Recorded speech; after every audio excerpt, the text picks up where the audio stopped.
Hey everybody, what's going on? I'm Rob Cesternino, back here for the only show that dwells on the arbitrary and reductive of the Survivor cinematic universe. We are back today for Outwit, Outplay, Outlist, aka Outwit, Outplay, Outfit, because today we are talking about Survivor's greatest shirt. Back with me to talk about it all, one of the stars of Outwit, Outplay, Outlist, Mr. BS. Here he is. You know him from Parade Magazine, Parade.com, everything from post-show recaps, of course, the Survivor B&B. The accomplishments go on and on. Here is the great. Give it up from Mr. Mike Bloom. Ready to shoot the shirt, Rob. This is going to be fantastic. I am decked out to the nines. I am wearing my hashtag the pride has spoken. Oh, very nice. Which I recently received. Of course, if you want to donate to that fantastic cause, buy a shirt. All the proceeds go to Gender Bender and, of course, support a really fantastic other off-season series. You can go to robhasawebsite.com and check that out. I'm very obsessed, Rob, with now this idea of the what'd you call it, the Survivor cinematic universe? Yep. And you called me one of the stars of it. Yep. I mean, listen, we could do an entire different Survivor cinematic universe of like, you know, the movies that were watched on Survivor. But I'm happy that now we have truly transcended the medium of television, that now it's just a flat out movie series. Yes. Okay. Well, Mike, I'm so excited to be back for an Outwit, Outplay, Outlist here today. And I could not think of a better person to be here with us today to talk about the fashion of Survivor, of course. The so stylish Jacob Jones is here. The finger of the people. Jacob Jones. Yes. Well, first off, thanks for having me. Also, something I didn't realize is Outwit, Outplay, Outlist. I saw Mike's tweet like promoting this, and I just assumed it said Outlast. But it's so weird how Outlist is just one letter away from Outlast. Yeah. Hit the bell, Rob. We did it. The bell, okay. the prompt of bell. Rob, yes. You better hit that bell for it. Hit the bell. Which is, I'm so excited. I consider myself like the most fashionable person under the RHAP umbrella, as I'm sure you all think as well. Mm-hmm. And so I think, especially having the experts and like the dad fits, I am like excited to be here to do a little styling over the whole Survivor universe. I'm really hopefully in the future expecting like suits to the nines, tuxedos to the nines, Versace, Dior, just like for very us, like Survivor players. Oh no, for Survivor players, not for y'all. No, not for y'all. I was gonna say no. I'm so flattered, Jacob. I'm gonna have this on my gravestone. The master of the dad fit. I think I've truly now fulfilled my life's purpose. I think it fits, and I am super excited because I truly believe. And I'm not sure me and Mike have been on together for anything. I think this is our first podcast we've ever done. Oh my God. Oh, this is amazing. I know. So it's like popping but something that I'm really excited for is I believe Rob too, probably. But Mike is one of the funniest people that I've like listened to. So I really don't listen to that many podcasts, but if I like come on to something that like Mike's on, I just think he's hysterical. And so it's a real privilege and honor to be here with you, Mike Bloom, and also with you, Rob, as well. Yes. No, thank you very much, Jacob. I don't believe in myself, so to hear from your words from a style icon on the level of Carson Kressley, truly, to round out this drag race panel that serves the form and function of this podcast. We're talking shirts. This is gonna be fun. This is what it's all about, Rob. Right? Like we're getting down to like the debates that really need to happen in the Survivor universe. Of course, this is. I'm going to use talking with T-Bird parlance here. This is season 2, I guess we can say, of Triple O. Is that safe to say? Yeah, season 2 of Outwit, Outplay, Outlist. We are back, and so hopefully we'll do a few more of these before we get to the Survivor proper season coming up in a few months from now. If you're just joining us for the first time, okay, Stu makes the pizza, okay? Second of all, this is the show where we try to put together a list. We will do it in tiers, but, if you're nasty, you can say it's a actual numbered list if you want. Well, we'll allow it. Now I'm just imagining Janet Jackson doing the if tier you're list. nasty, what? Yeah, we'll put it in tiers, but you can number it out if you want. Yeah, if you're a dirty little person out there, If you you're can number that list. We're trying to be nice. We're putting things in tiers, but you could. I mean, you could find the order. It's easy to figure out. Okay, you're trying to be nasty. And we solicited from the Survivor community, of course, the RHAP patrons as well, the greatest Survivor shirts, and that is what we were here to sort out like laundry. Exactly. Listen, we're getting like all the colors are combined here right now. Might get some patterns in there too. So like laundry etiquette does not apply to this etiquette. We are not necessarily keeping things separated with a couple of exceptions. Like I would say maybe to start out, because we're trying a couple of new things here for season 2 of Triple O. Maybe it would be best, since I think one of the chief complaints we get for every podcast we do, besides like, why is blank not on the list, is like, well, I disagree with this because of this criteria. So maybe it would make sense at the outset here, Outwit, Outplay, Outset, to talk about like, A, how do we each define a shirt? Which is just a question I never thought I would ask in my life. And B, like, what criteria are we each going to use? This is important. I think this is going to be the biggest issue that we run into. Also, I think that we need to nail down, are we talking about things that were worn in press photos, things that were worn to the reunion, things that were worn to jury? Mike, I believe we are focused solely on items that were worn in the Survivor proper game. That is correct. Because I think if we expand it outwards, look, we had to make some cuts anyway, as we'll get down to. So, like, I feel like, to be quite candid, we could do another version of these with, like, just reunion outfits. I know I love the interesting. I love the I Heart Rob shirt as much as Rob, I'm sure you did back in, May 2004 when you saw it for the first time. It confused me. I mean, for many reasons, yeah. You're like, wait a minute, did I forget about something? Did I forget the ring in my pocket? But I think that we're gonna leave that be. We're not gonna count jury outfits. We're not gonna count like things seen in press photos. I think we have our hands full with just outfits and specifically shirts / I guess we could call them tops in general. Whoa. Okay, well, let's call them shirts. Shirts. Like, Jacob is one of the reasons why we brought Jacob in. He's an expert in tops, so I think that it makes. That I am in both categories. It's so. Mike, that was very fast. I like it. No, I think but tops, it can be versatile. You can have like, I feel like some aspects bralettes are tops. In some ways, but are they shirts? So no, they're not shirts. So that's why I think we need to be specific here, okay? Because I think that when we get into it, I think those people will say, "Oh, well, what about a buff? What about when Elizabeth Filarski wore the buff as a shirt?" Like, okay, let's be specific, okay? This is according to Google, the Oxford Language Dictionary. A shirt. Are you gonna do like a best man speech, like the Oxford Dictionary defines shirt as? Yes. Okay. A garment for the upper body made of cotton or a similar fabric with a collar, sleeves, and buttons down the front. Okay. Now I think that we could be. That's a little too strict because y'all aren't wearing shirts. Y'all will be wearing tops if that was the case. That means we're technically shirtless right now. Yeah. I think that the important thing that we are looking for here is a garment worn on the upper body with a neck hole and armholes. Okay? A place for your head and a place for arms. Because I did wonder this week, Jacob, is a tank top a shirt? And I think it is, even though it doesn't have sleeves. I think definitely it is. I wear tank tops walking the streets of New York. And that's I love shirt. a tank top. I believe tank tops are tank tops are shirts. Okay. But tank tops are like the simplest version of a shirt. It's like it's like the prototype. You know what I mean? Like they haven't fully designed it yet. But is a sports bra a tank top? I will say no. I will say no. Though it does have the armhole and the armholes and the neck holes. Yes, it does. It's the whole requisite.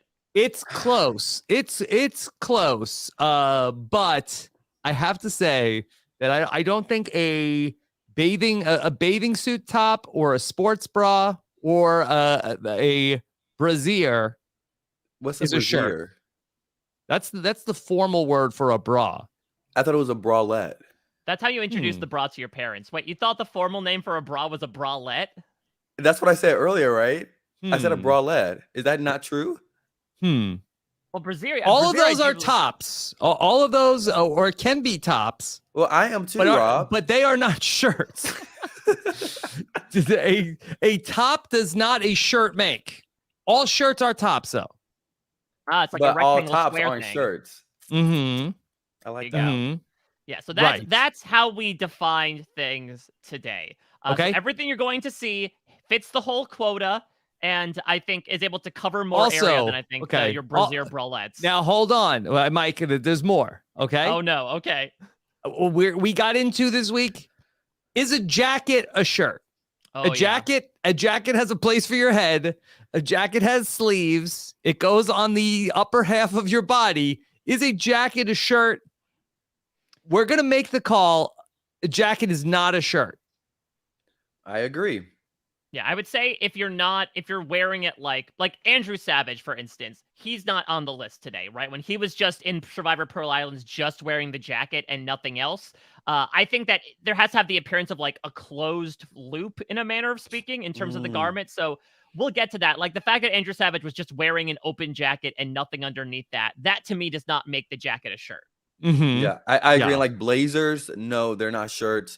What about sweatshirts though? A sweatshirt is a shirt. I'd say Okay. that. It Yeah. has the word shirt in the word sweatshirt. Yeah, if you look at it that way, yeah. Yeah. So I think that is a shirt. Are there any other particulars we need to nail down when we're talking about Survivor shirts? I don't believe so. I mean, we know a sweater is a shirt. Mhm. So I think, again, Rob, you really defined it. We're looking at the holes. We're looking at the covering the upper body. Mhm. And we're looking at like, Okay. not, okay, go ahead. Well, hold on. One other thing. You brought up sweaters. Okay. Is a vest a shirt? Jacob? Yes, a vest is a shirt. Yeah, Yes.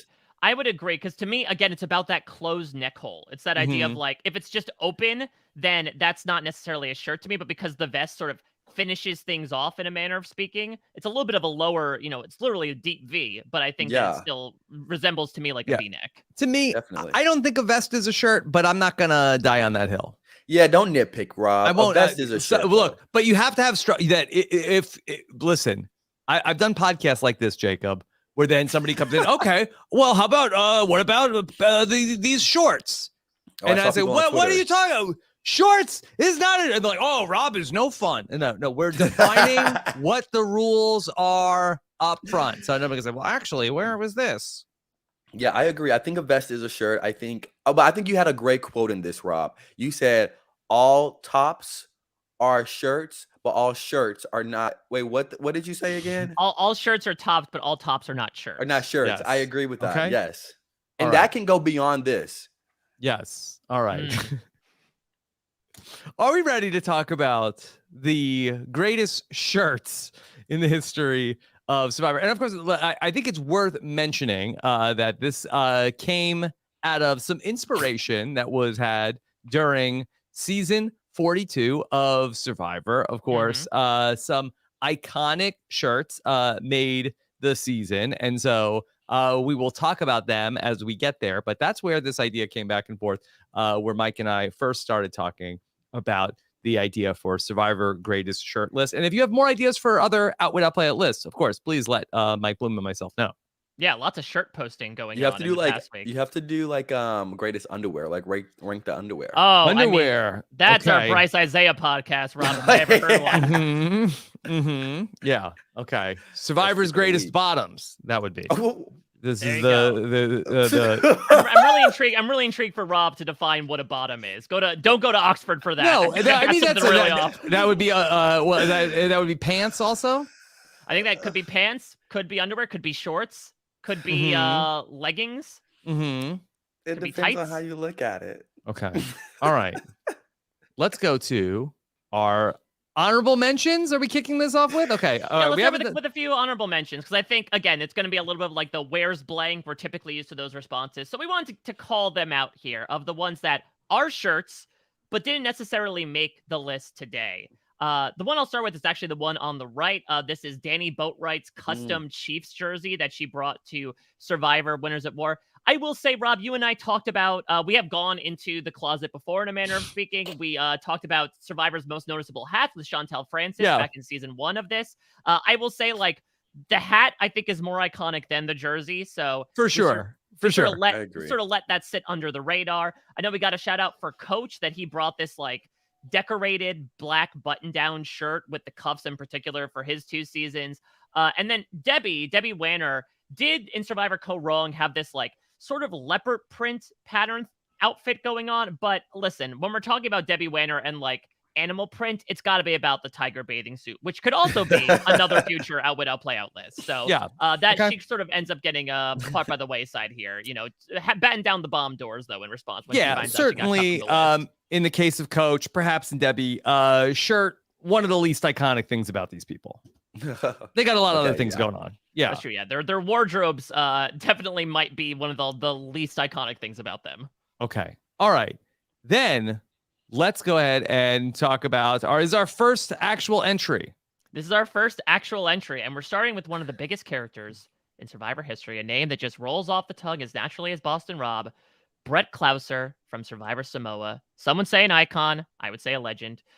Brett Klauser was a t-shirt designer. That was his trade, and so, of course, he's going to bring the merch to the island. And so this is a shirt that Brett designed himself, and he wore it throughout his entire 38 near silent days in the game. The shirt color manifested his edit. Yeah. All right. Jacob, could you describe Brett's self-designed shirt? It's giving me very much. What's the diner that they went to in Saved by the Bell? It was the Max. The Max. It's giving me very the Max, and I'm honestly I'm feeling it, and I think he wears it well. You see how it tightens up in the chest area, and then it loosens as it goes to the bottom. Typically, that's how I like my shirts. You can see the rippling effect too. I like the color exchange. I mean, hey, he manifests the bandana matching the purple shirt. He knew what it was. I like it. It's giving me very 90s baby. 90s baby, yeah. That's a little 90s baby, right? Y'all probably were born in that. Yes. You know. Brett brought back the 90s really like 15 years before anybody else. Yeah.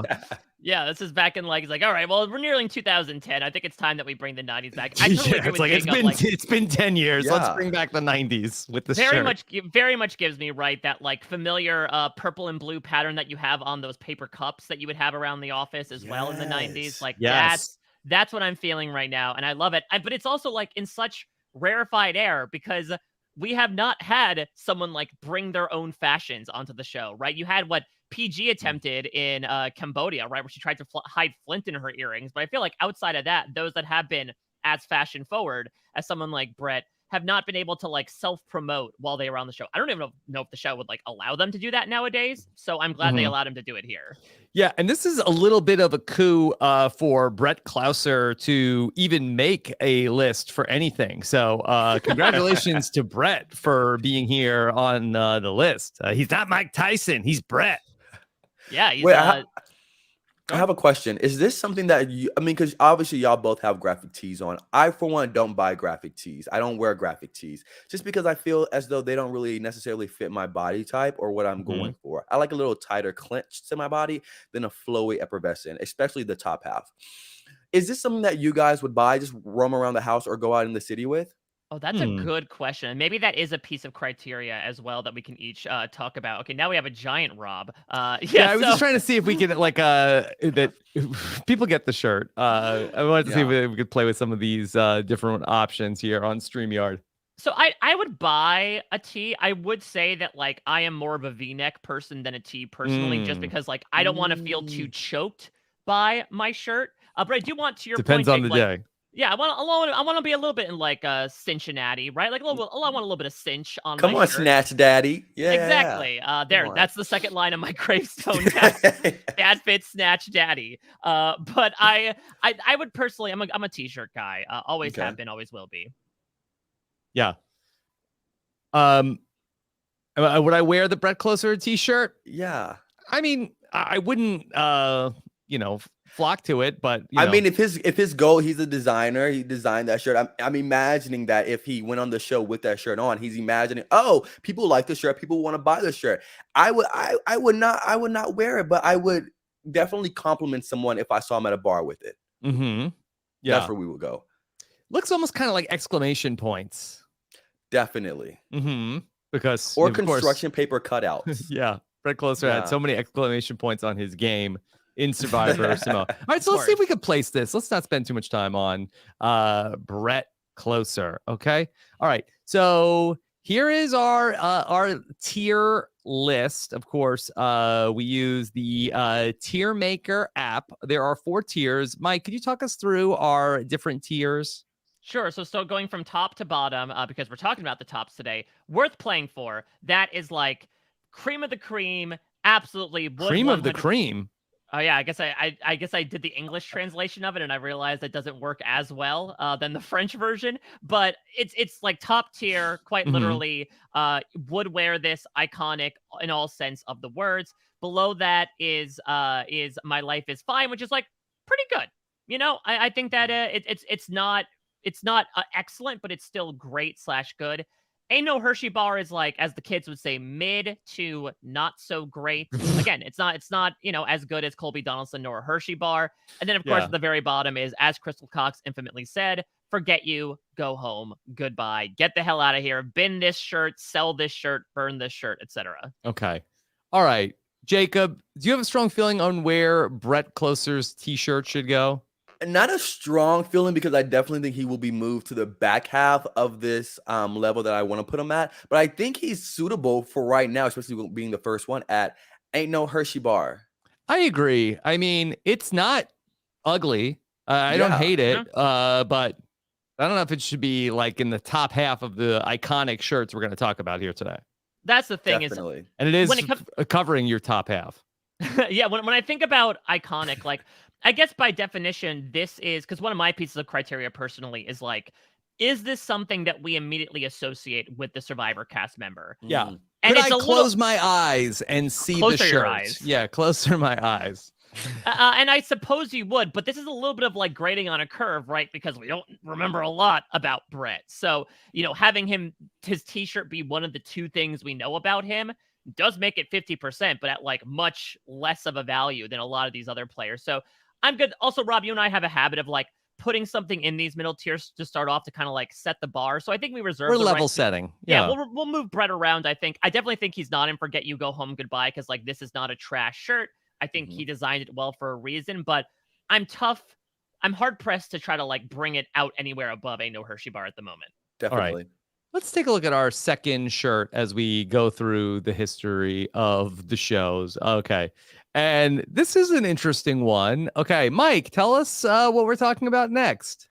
Rob, we're about to figure out if we're a fan of Mike White's shirt from David versus Goliath, which for those that don't remember reads, "Can we all just get along?" And I mean, I literally said, for those of you that can't read it, because it is faded as all it's faded. Out. Look Exactly. at Mike White. He's wearing a shirt like the kids wear that's all faded. Well, Mike White did get faded in the David versus Goliath as well. So in the Jonathan Penner sense. So yeah, this is so much, Jacob, like garage sale realness, right? Like a shirt you pick up that was in someone else's attic. It definitely gives. Oh, Mike, that was an excellent read on this. It definitely gives off that type of vibe. But I think it fits him perfectly. Like, just like the look that Mike White has, I think like a disheveled the disheveled kind of t-shirt, it kind of like it suits him. It to me, it compliments him very well. I believe. And I like can't we all just get along? Like, it's hard for me. Would I wear it? Absolutely not. Garage sale, yes. Storage unit locker sale, yes. Tomatoes, yes. But it fits him, and it gives me that, like, it softens it up a little bit for me, just because he wears it well. Yeah. And I can't imagine him in anything in another shirt other than that, to be honest. I'm a little surprised this made the list. I don't remember, again, I feel like that Mike White has a lot of things that were iconic about his game and season, but I feel like that his shirt, I did not really like. This is one that if you had asked me yesterday, what was Mike White's shirt on Survivor, I would not have remembered that this was. Maybe if I got the list of all the 4 choices, I think I would have nailed it. Well, maybe, Rob. Well, first off, now that's one Twitch question crossed off the board in like 2037 when Jordan Kalish was asking questions about David versus Goliath. But maybe it's time that we bring it back. You know, that Mike White is known for a lot of things. One of the reasons why I kept it is because I like the phrase is very cheeky, right? For a show like Survivor, the can't we all just get along is very fun in a game of betrayal. Yeah. I mean, that in the 90s, the can't we all just get along, like that really did turn into be like a phrase that was like said in a lot of pop culture references, which ended up being taken from actually Rodney King, who he was paraphrased of saying that after the whole incident in Los Angeles with Rodney King and the LAPD, and he was quoted as saying that, and then I think that people sort of ran with it and sort of said it like as like a punchline, like in a lot of things. I never thought that we get like a connector between Mike Wright and Rodney King, but here we are. But something else that I like about this shirt, and just me really clawing through the just the dinginess and the fadiness of the shirt. I love a low spread out collar because for one, I love accentuating my collarbones. I like wearing little necklaces like this, and with the low cut collar like that, it will give me that aspect to show off what I want to show off. And so I do. It may not. I don't think that's the make of the t-shirt. I think it's been stretched and definitely went through a couple rounds in the dryer for it to come out like this. But I want to give him points because that's something that I like in shirts. And he's wearing it well. You can see his tan line. Like you can like that gives you. Come on. Yeah, this is a picture that looks like also it was taken pretty early on in the game. Mike doesn't have that much stubble at this point in time, and sometimes you see survivors like early on in the game with like a real sunburn, like farmer's tan going on here. I mean, that's the thing is that he's already been getting some sun. Now we know from Mike White himself that he prefers to be indoors in a writer's room. So like maybe this is only 12 hours into the game. Yeah. Okay. I do like the turn of phrase, sort of like projecting like, an image in the game of like, hey, I'm not here to like, strategize or like vote people out or lie. Like, can't we all just get along here? Yeah, I don't know, Rob, as we sort of tier this, I'm afraid that people are going to come up to us and say Mike White was robbed when it comes to this ranking because it's tough not to set ahead what's coming next. But like, I do feel like this is probably going to be on the lower end overall to a very salient point you made that like this shirt is good and I think very Mike White, but is it associated with Mike White? Yeah. Is it an iconic Survivor shirt? I say give Mike White his flowers, but I don't think that necessarily for, one of the all-time greatest Survivor t-shirts is one of the things that we should give him those flowers for. But let's see where we place it on the list. Okay. Let's bring in the Mike White t-shirt. Jacob, do you have a feeling yet about where it should go? I feel like it should go on the bottom because of all the points that we brought up. I do think it has just like the low cut line, how he wears it well. But again, it's nothing really iconic about this. But I don't think it will always stay at forget you, go home, goodbye. At the top level, I think it will be scooped back a little bit. So yeah. Yeah, I almost feel like that, Mike. I feel like that forget you, go home, goodbye is that we hate your shirt. We are mad at your shirt. Forget you. Get it out of here. Burn it. Yeah, I would say like it really is like this is probably the most distinct category in all the ones that we do of just like get rid of it. It sucks. And I think Mike White's shirt doesn't suck. It doesn't suck. I don't think it's like that fantastic to write home about. And if you do, you're writing on incredibly faded ink. That's another thing for me. It's like if I have to get out my readers to like actually see what's on your shirt, that's also a little bit of something. The faded aspect is very fun, but also very tough when it comes to like again, I might not remember what was on the shirt because I can't see it at all times. That's the point. Yeah. Okay.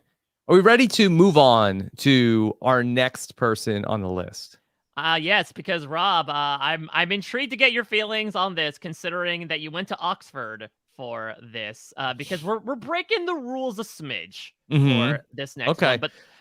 But tell us what you're thinking here, Mike. So Jonas Otsuji, a good friend of the project, previous guest during one of the RHAP cons. So he's a sushi chef, and he wore, in my opinion, his jacket as a shirt. You see it here that like he is wearing it without anything else underneath, and it is closed. From Mhm. my definition, that makes it a shirt. And I feel like it was also one of the only occupational tops that we can talk about of like, he's a sushi chef. He's wearing a jacket like he would in his everyday life, just as a shirt on Survivor. Okay.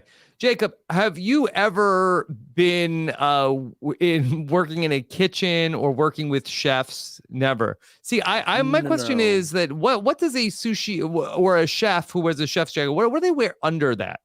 So usually they wear a shirt underneath it, but I would say here that he is wearing it as a shirt. Like, I don't think there is an undershirt involved here. Yeah. I think they typically wear like a tank top or something like that to catch the sweat and the dribble. You know? Because it's hot back there. Let's see. Yeah. I mean, is a chef jacket, is it a jacket in name alone?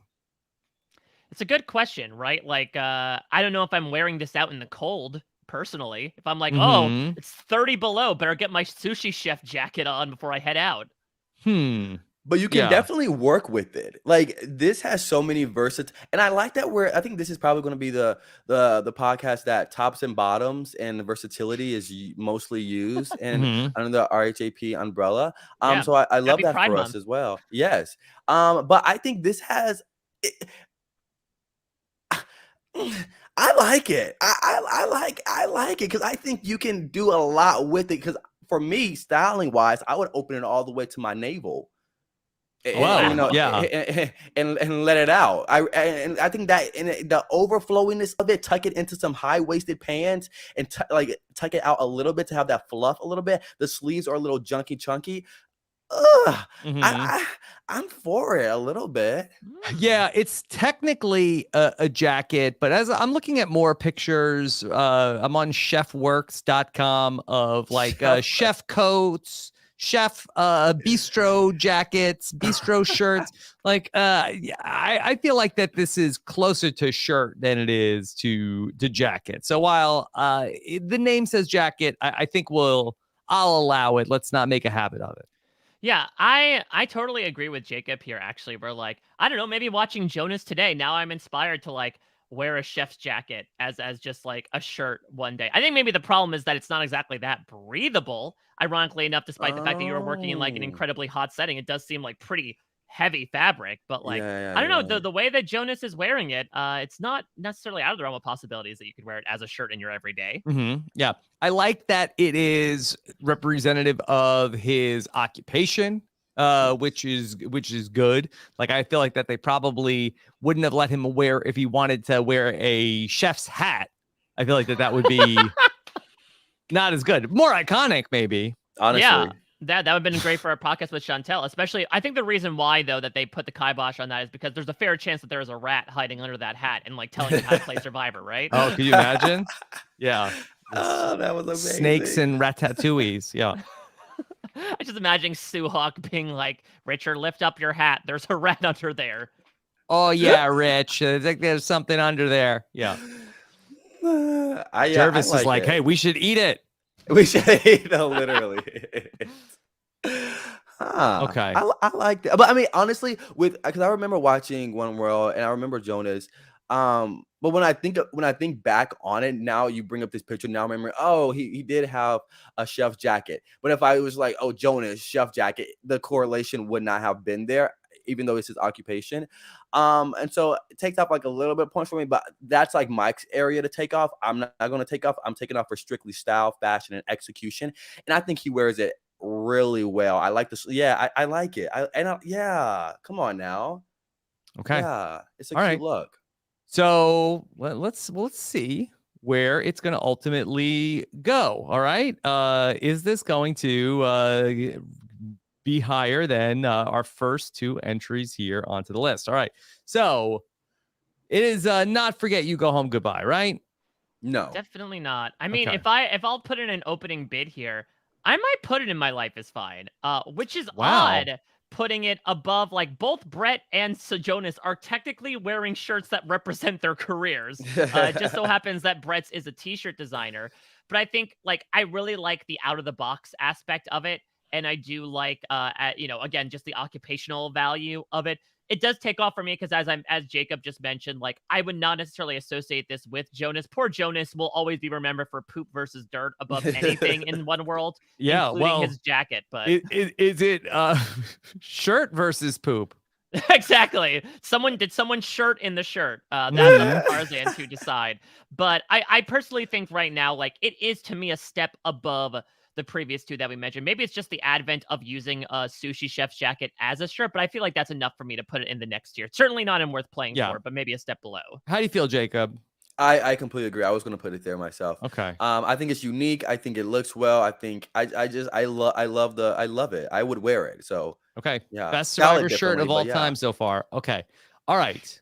Let's go ahead and bring in our next entry here. Okay. Well, a more recent entry, most recent so far. Let's bring in somebody else who excited to make their debut on an Outwit, Outplay, Outlist. Yes, the ball is in her court, and she's not going to drop it this time. This is Heather from Survivor 41. This is something that gave me life. I know we talked about it a lot in the B&B, so Sasha Joseph, of course, brought this up. I actually think there was an idea in that podcast we did of, like, should we do an Outwit Outplay a list of Survivor shirts? So, like, even before the idea was possibly conceived in 42, it was out there in 41. And we have Heather to thank for it, because for those that don't remember and are not looking at it, she has a tank top with a tiger on it, wearing a headband with the subtitle reading, Part Tiger. Part Tiger. Rawr. Yes. And I think that's how most people described Heather's game in Survivor 41. They said, there's the tiger. Tiger Queen, yeah. Yeah, the Tiger Queen. Yes. Heather lost at fire and said, I'm never going to be able to financially recover. Okay. That was a good one. Jacob, this is a tiger wearing a headband. What do you think about the overall look of this shirt? Overall look is fine. It's fine. I like it's fine. Yeah, it's fine. Rob. Yeah. It sounds like you're underwhelmed, Jacob. Because I think I'm partially underwhelmed just now reflecting on Heather's game. Is a little bit corny to play as well. But I also think the shirt, I like the green. I need y'all to speak on this. I need time to process. I mean, so Heather, who was not exactly a ferocious player in season 41, Mike, what about as sort of like in contrast? Is there any sort of like ironic appeal of her part tiger tank top? Yeah, like calling a gangster big who's actually very small, or vice versa. Like, well, you talked about the Mike White thing, right? Of like putting forward this idea of like, I'm just here to have a good time, when actually he's a ruthless player. Is it the opposite with Heather of like, I'm going to put forward this idea of that I'm a tiger when really she is a kitten? Yeah. I think that's where I'm getting. The shirt itself. I could easily find it at like a Walmart or a Target. Like, oh my gosh, like we're going to the zoo. Let me pick it up. Yeah. That's where I'm left at. Would you wear an animal shirt to the zoo? Now that's a conversation. I don't know. Is it? Yeah. Mike, why do you feel like it would be insulting to the animals, like that you have played favorites and picked a little bit? Yeah. It also feels a little redundant to me. Like, would you wear a shirt that has ice cream to it to the ice cream store? Like, it just I think feels a little so. too It's like, on the hey, nose. I mean, you'd wear, like, if you were going to like a sports arena, you would wear that team's even though you're going to go see those players. Well, I'm not saying like go a wrestling Tigers. show. Yeah. Like, all right, Tigers, knock them out. Like, I'm not rooting for them. I'm watching. You them don't in their root for the homes. animals at the zoo? I don't know, Rob. If someone walked into your home wearing a shirt of you, how would you feel about it? If you go to Disney, Mike, would you not wear like a Buzz Lightyear shirt to go see the characters? Right, but I'm meeting Buzz Lightyear. I'm not observing him eating his lunch. Are you not meeting the animals at the zoo? I don't think he you meet Rob animals has at the zoo? points. Rob has points. Yeah. I would say it's a little because they're like held in captivity while a free lion is on your shirt. But you know what I mean? Like that line isn't the held. zoo it's isn't. restrained. Yeah, You don't want them to be jealous? You don't go to the zoo because you hate the animals and take joy from their captivity. Yeah. You go there because you love animals. You want to see them. I think people would wear animals to the zoo, Mike. I don't Mm-hmm. know. Yeah, maybe that's just a me thing. I'd love to hear what this might be the most contentious argument we've had so far. I is, mean- would you wear an animal shirt to the zoo? I mean, Mhm. Mike, would you your name's Mike Bloom? Would you have a full bloom thing in your room to Yes. full bloom? It's kind of a thing like that. Absolutely not. No, nowhere near it, Jacob. Don't you even think about it. Just doing a little bit of voguing here. Pay no attention to my hand. So Oh my goodness. I- Well, I- yeah. So Yeah. that being said, Jacob, let's go back to you because you had sort of been doing your little vamping while we had this very odd argument. Like, have you sort of wrapped your head around your thoughts on Heather's tank top here? For me, it gives nothing. It literally gives nothing. I don't think the shirt is it's cute, but I don't like it. I don't like the shirt, and so it's even hard for me to say it's cute because it's an adorable shirt. Oh, a little tiger, part tiger headband on, I love it. But for me, it doesn't give anything. Like for me, the other design and something, I'm like, okay, cute. Okay, I can see that work. With this, I'm like, no. It's like purposeless. Well, that's the thing is that to me, this is almost indicative of like Heather's game, where like there were these things that she was doing. You know, she had her one tiger moment where she like at the Tiffany she vote, did. right, is like Yes. whispering around everywhere to try to cause mayhem.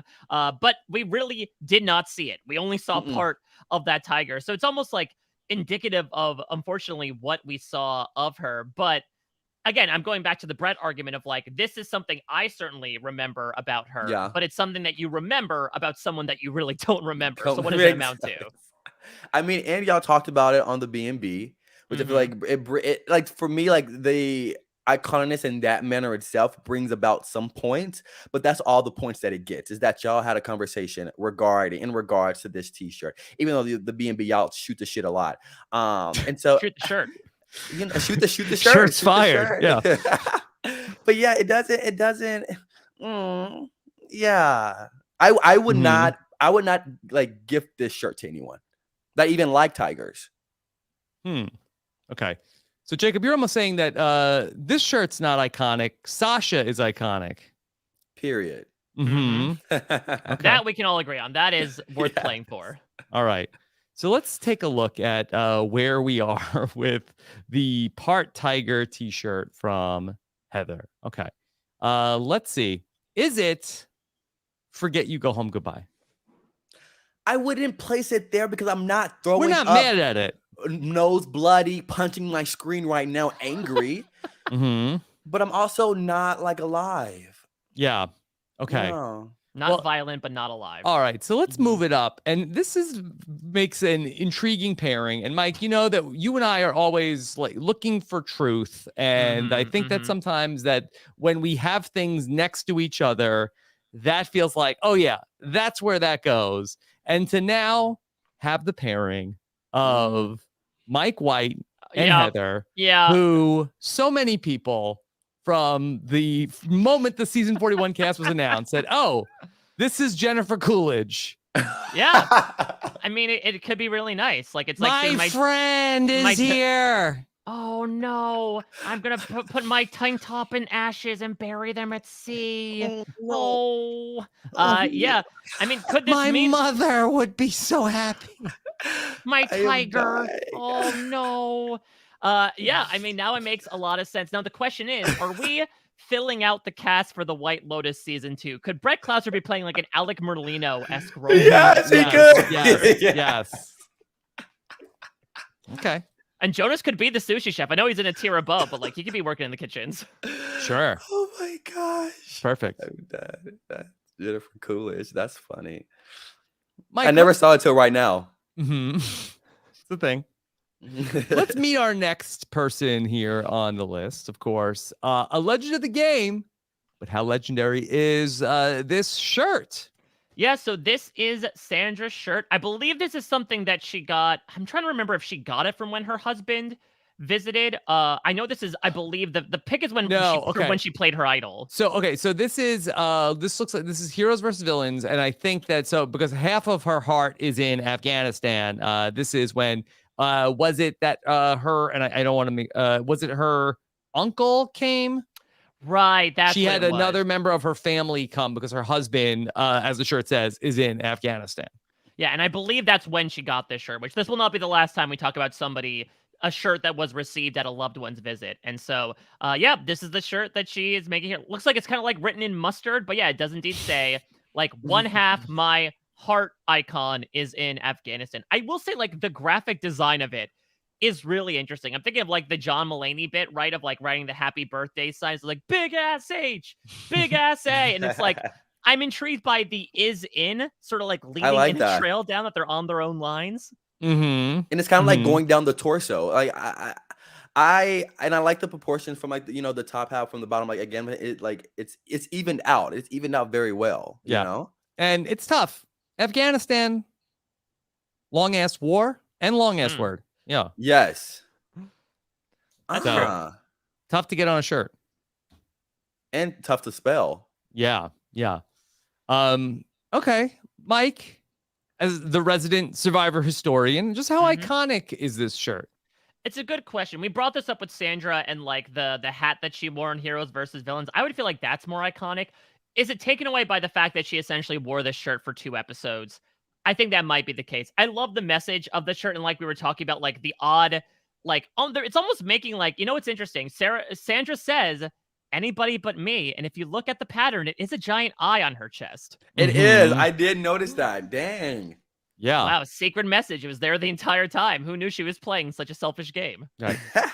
But if I go back to like the Family Feud survey of 100 Survivor fans surveyed, top 9 answers on the board. Here's the question. Name something associated with Sandra Diaz Twine. Is this shirt making the top 9 answers on the board? I think so. So? I feel as though it is. Like, cause even though I'm not a Survivor historian, like when I see this shirt, I immediately, even if the shirt was cropped or I didn't see Sandra, you get the message, so you can kind of assume it's Sandra. But I would see Sandra. I would see Sandra throughout this shirt, and so I feel as though it may make number 9 if we're doing 1 out of 9. It may make that last spot. But I feel like it still is up there. Yeah, what do you think, Rob? What's the more iconic Sandra outfit, Rob? This or like her peach romper jumpsuit that she wore in Pearl Islands? Yeah, I think that's probably a little bit more of the iconic Sandra outfit that she wore. But this would not come to mind in my personal list of it's not saying it's a bad shirt. I'm just saying I don't think that it is one of the more iconic Survivor shirts. And not one of the most iconic things about Sandra. Oh, I would definitely agree with that. Okay. All right. So I love the sentiment. That's great. I think the sentiment is what gets me. Yeah. That's what I'm stuck on, because the sentiment, I think it's either mustard or yellow paint. And it's clearly visible. It's not faded. At this point, faded. It's not chippy. And so you can clearly see it. I like the low cut because, again, I like to show especially my clavicles and my jewelry. How about this from the shirt design? Mike, do you like going with the fraction instead of the word half? Kind of looks like a recipe, like take half my heart and put it in Afghanistan. Yeah. Okay. All right. So let's see where this shirt goes. Okay. All right. Let's see. All right. Back to our big board, and let's see. I'm the Steve Kornacki of shirts today. All right. Here we go. Forget you go home. Goodbye. No, we will not. No. We will not forget this shirt. We will not go home, and we will not say adios. Yeah. So then, is it by default? Are we like really expanding out? Ain't no Hershey bar at this point? Yeah, I think we might be a little bottom heavy, ironically, on the top shirts list. I mean, I don't think it's so. I think we're not done with Sandra yet. I think we'll probably move it a little bit higher, but I feel like that the best is still yet to come. I think the best is still yet to come, and I can see it potentially rising to the end of My Life is Fine. I would definitely put it at least above Mike. I'm trying to figure out if I would put it above Brett or not. I wouldn't put it above. I like Brent's shirt. Brett is a t-shirt designer. Designer. This is his only claim to fame, is that he made this t-shirt. Do not take that away from him. Sandra has so much. Do not take this from Brett. That she does. She is a 2-time winner, a 5-time player, 4-time plus Island of the Idols. Yes. Okay. Are we counting Australian Survivor? Oh yeah, I guess 5-time player internationally. Yes. Please. She has so much. Let Brett have this one thing. We will. Okay. All right. Half of my heart is in Afghanistan. Half of my blood is in Australia, and it's my daughter, Nina. Okay. All right. Let's welcome in another iconic Survivor winner checking in on the list. Okay. Well, actually, Mike. speaking of blood versus water, this is actually very fitting as we are about to go to one of the blood versus water seasons, and we are going to the winner of Survivor Blood versus Water. This is Natalie Anderson rocking her rainbow dolphin shirt. Okay. I thought this was a whole outfit. I'm trying. I'm trying to see if I could see a waistline on it. You see a bit of a cinching, but I just think that's like I think it's like a little tennis thing. Okay. That's important. All right. Well, why don't we, before we litigate whether the shirtiness of this, okay, could we get a description of the logo on the center? Yeah, how would you describe it, Jacob? I would describe it as a dolphin with a rainbow, giving very cute, giving very innocent, giving very powder puff. And the shirt's purple, and so I think it gives all like the zhuzhala of like ooh, and so yeah. I love Jacob Jones for many reasons. One of them is like he brings onomatopoeias to life. Like the cat noise and the ooh. It's like that je ne sais quoi, right? When you just can't use words to describe it. Jacob has a sound. Honestly, that's what it is. That's what it is. Yes. So yeah, this is a cool top. I feel like that in my head, I feel like in talking to Natalie, I feel like that the question of like, where did this come from was raised. And I feel like that they wanted her to find something that was a certain color. And so she just went out to the store and found this. Okay. I love that. Like, I feel like this was not a garment that she owned prior to Survivor. I mean, we'll talk about that with a lot of these people, right? Like, I'm certain that people did not have these just in. I mean, with the exception of Mike White, who probably brought it out of his dusty old basement. I don't know if anyone else necessarily has these. Yeah, very much giving me Rob shades of like Hurley and Lost having to get the I Shih Tzu my Shih Tzu shirt when he's at the gas station and like has blood all over his shirt. I love this idea of like Natalie had to wear this for 39 days in the season that she won just because they're like, I don't have anything blue or purple. Let me buy the nearest purple thing that I can find. Honestly, work. Yes. Okay. This is also, I believe this is her from pretty early on in the game. I think that this entire like logo is going to end up pretty faded by the end of it. Like, I don't even think you can see it at the final tribal council. Assuming that's the same top. Is it? I would imagine so.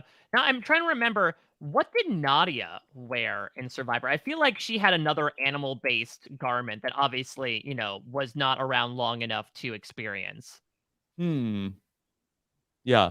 Oh, yeah, I'm looking at it now. No, she had a rainbow cloud with a smiley face on it. Dear God, like, they picked, like, the most generic random things that they could find in a 99-cent bin and just brought them onto Survivor. Yeah. Okay. Yeah,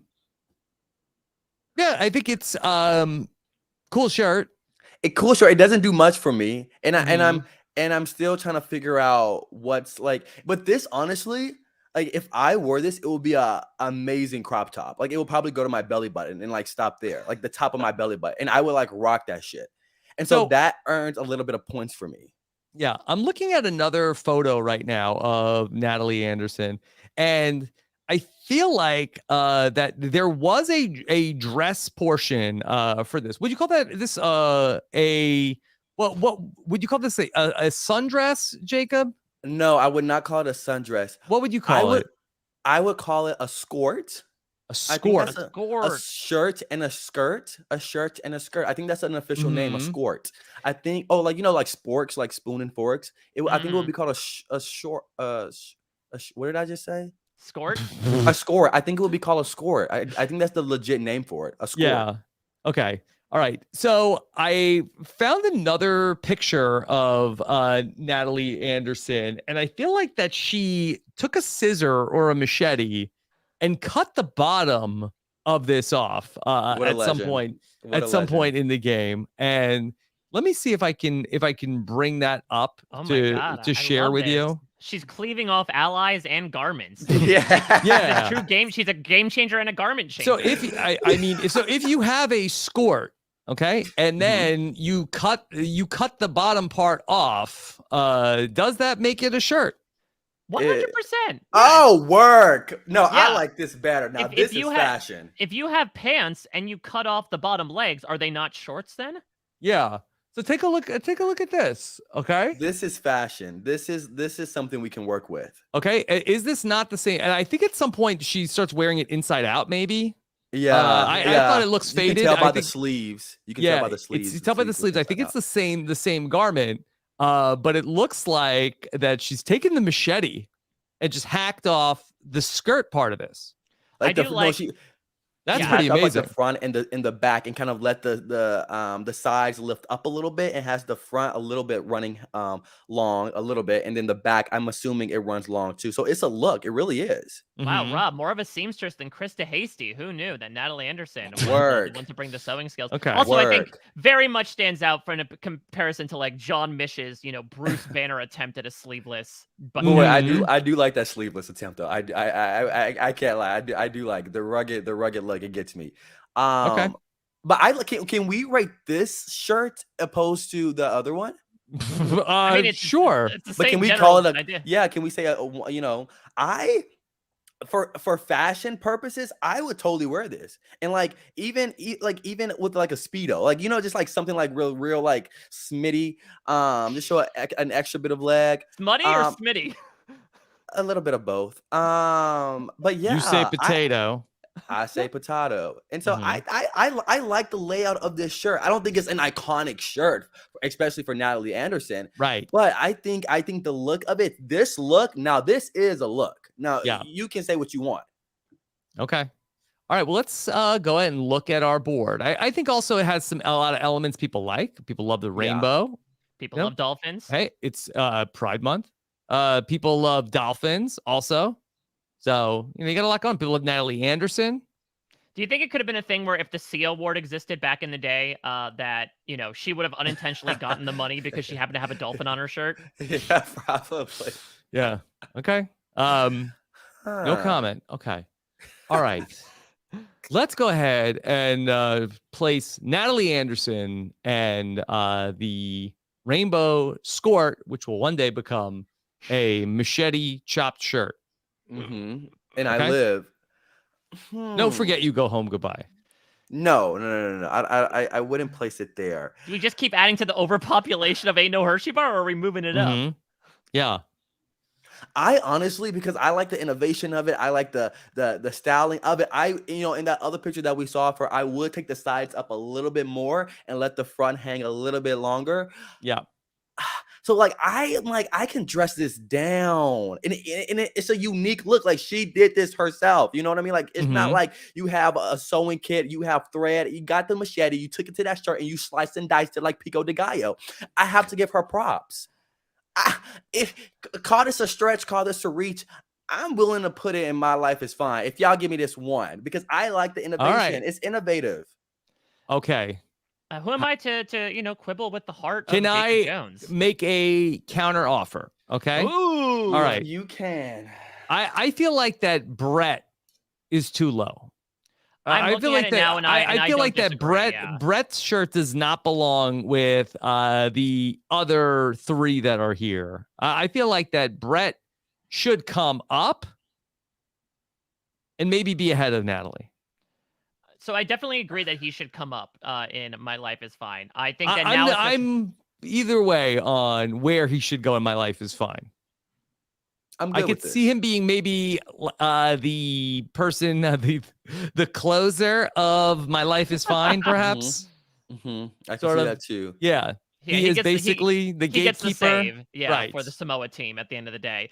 Okay. Yeah, I'm liking it here right now just because I do think, I mean, let's go back to the iconic question. Like, when we think about Natalie Anderson's iconic game in San Juan del Sur, are we thinking about the shirt that she's wearing? Right. If you were I think this is a good thing if you were describing this person to an alien that said, hey, I just read about Natalie Anderson. Can you tell me about her? I don't think you would say, okay, she was wearing you'd say she had an identical twin. She was from the Amazing Race. Her best friend got, and then she went on a revenge tour.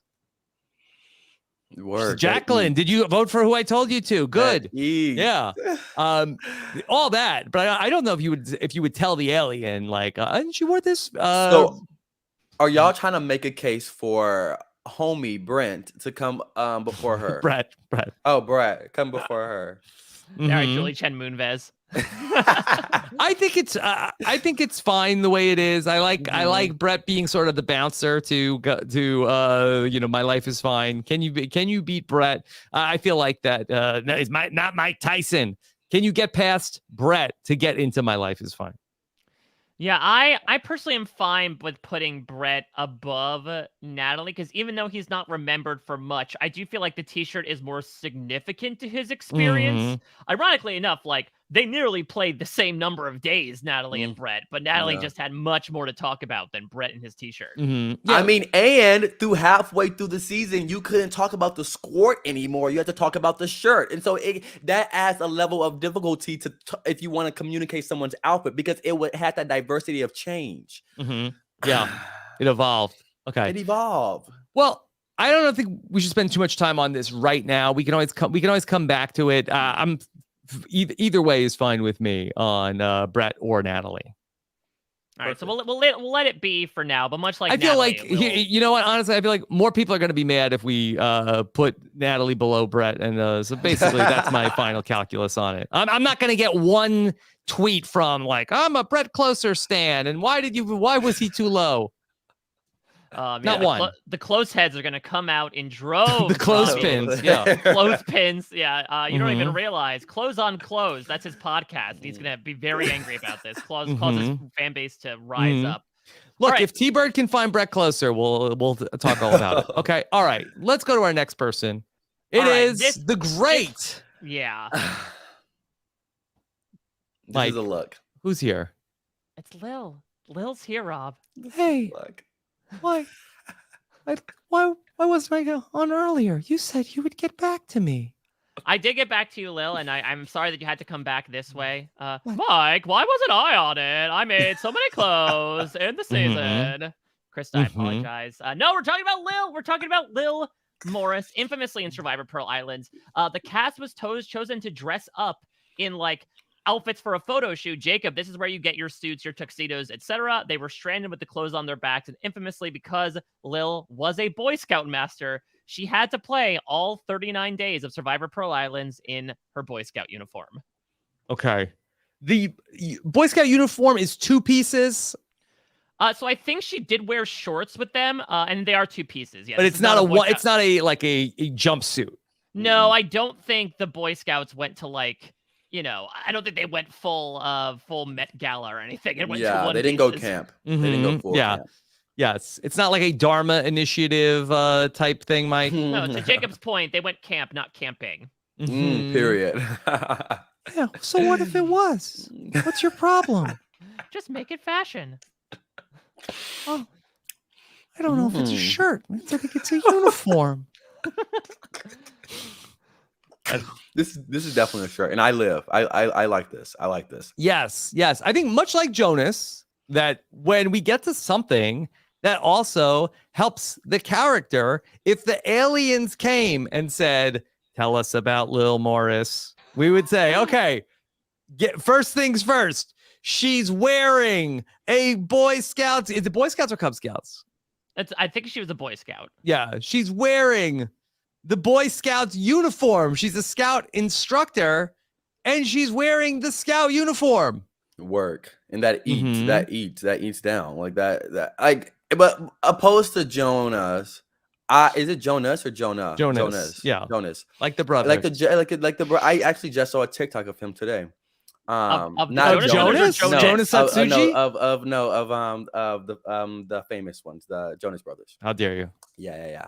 But opposed to the chef jacket shirt, which I would wear, and I could see like leverage in this. I like the shirt. I like the uniform. I would not wear this. I think it's iconic for Lil, and so I think that's the only S that I would give it. But I would not give it a like, oh, Jacob Jones stamp of approval in the fashion department. All right, but that I feel like we are not trying to see what would Jacob Jones wear. We are trying to come up with criteria. That's mine. That is his criteria, but just like the greatest shirt that you would wear might not be iconic at all in terms of Survivor. You can make anything iconic, Rob. Mm-hmm. So this is interesting. So I pulled up like a more high res version of the shirt just to like get a look as to everything that's happening, because there's a lot going on, right? Like there are all the badges. And Rob, actually, if you look under her left lapel, our right lapel, I believe there's a fleur de lis under there. Did Lil bring an immunity idol into the game without even realizing it? It was worth a shot, right? Jeff, I'd like to play my shirt. Rip it off. Yeah, she also has maybe in a Colby Donaldson shout out. She is wearing the American flag on all times on her right shoulder. There's so much going on with this. Lots of merit badges, but does it get the best merit badge of them all? A spot at the top of the Outwit, Outplay, Outfit list. Okay.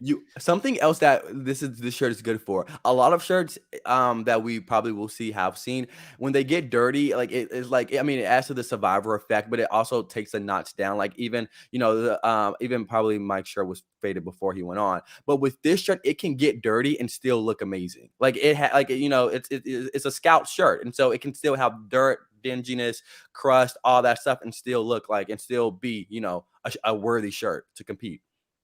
Yeah. I can always get dirty. Oh, no. Okay. All right. Here we go. Big Lil. I mean, listen, I think much like Survivor Pearl Islands, send her straight to the top, in my opinion. I think this is worth playing for. I would... like a Jetsons noise? No, literally. Going up?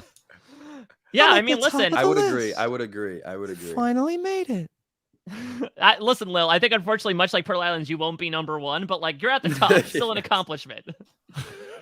Yeah, definitely not number one. You said I was number one.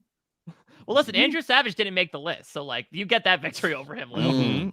Yeah, we said his jacket's not a shirt. Okay, so congratulations, Lil Morris, Cub Scout Scoutmaster uniform number one. Okay, I love it. Number one in our hearts. All right, Mike, who's coming up next? All right, so we're going to continue with the heartwarming aspects, perhaps, maybe as meritorious and charitable as the Boy Scouts, as an example. We're going to another Survivor legend, Ethan Zahn.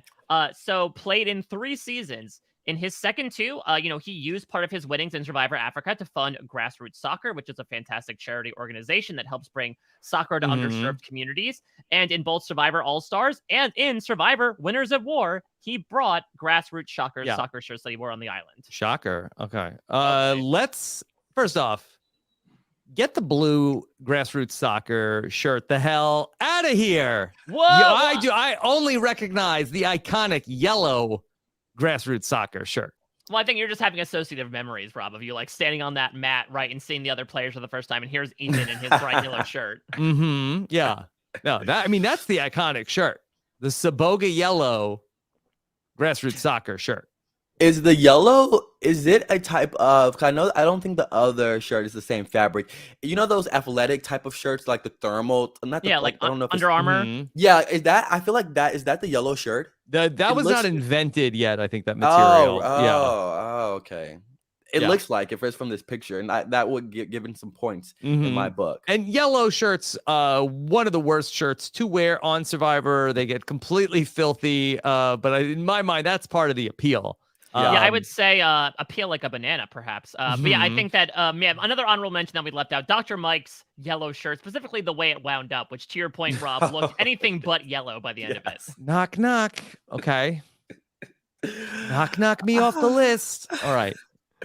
But I feel like the grassroots soccer shirt, really iconic. That I feel like that they would sell them. People wanted them. Yeah. The blue grassroots soccer, again, does not have the same appeal for me. I just even visually, I like, even in the dirtiness of it, I like the yellow one better. And I know I said I don't wear graphic tees, but something like this, like the style, how he fits it, I would definitely wear this around the house.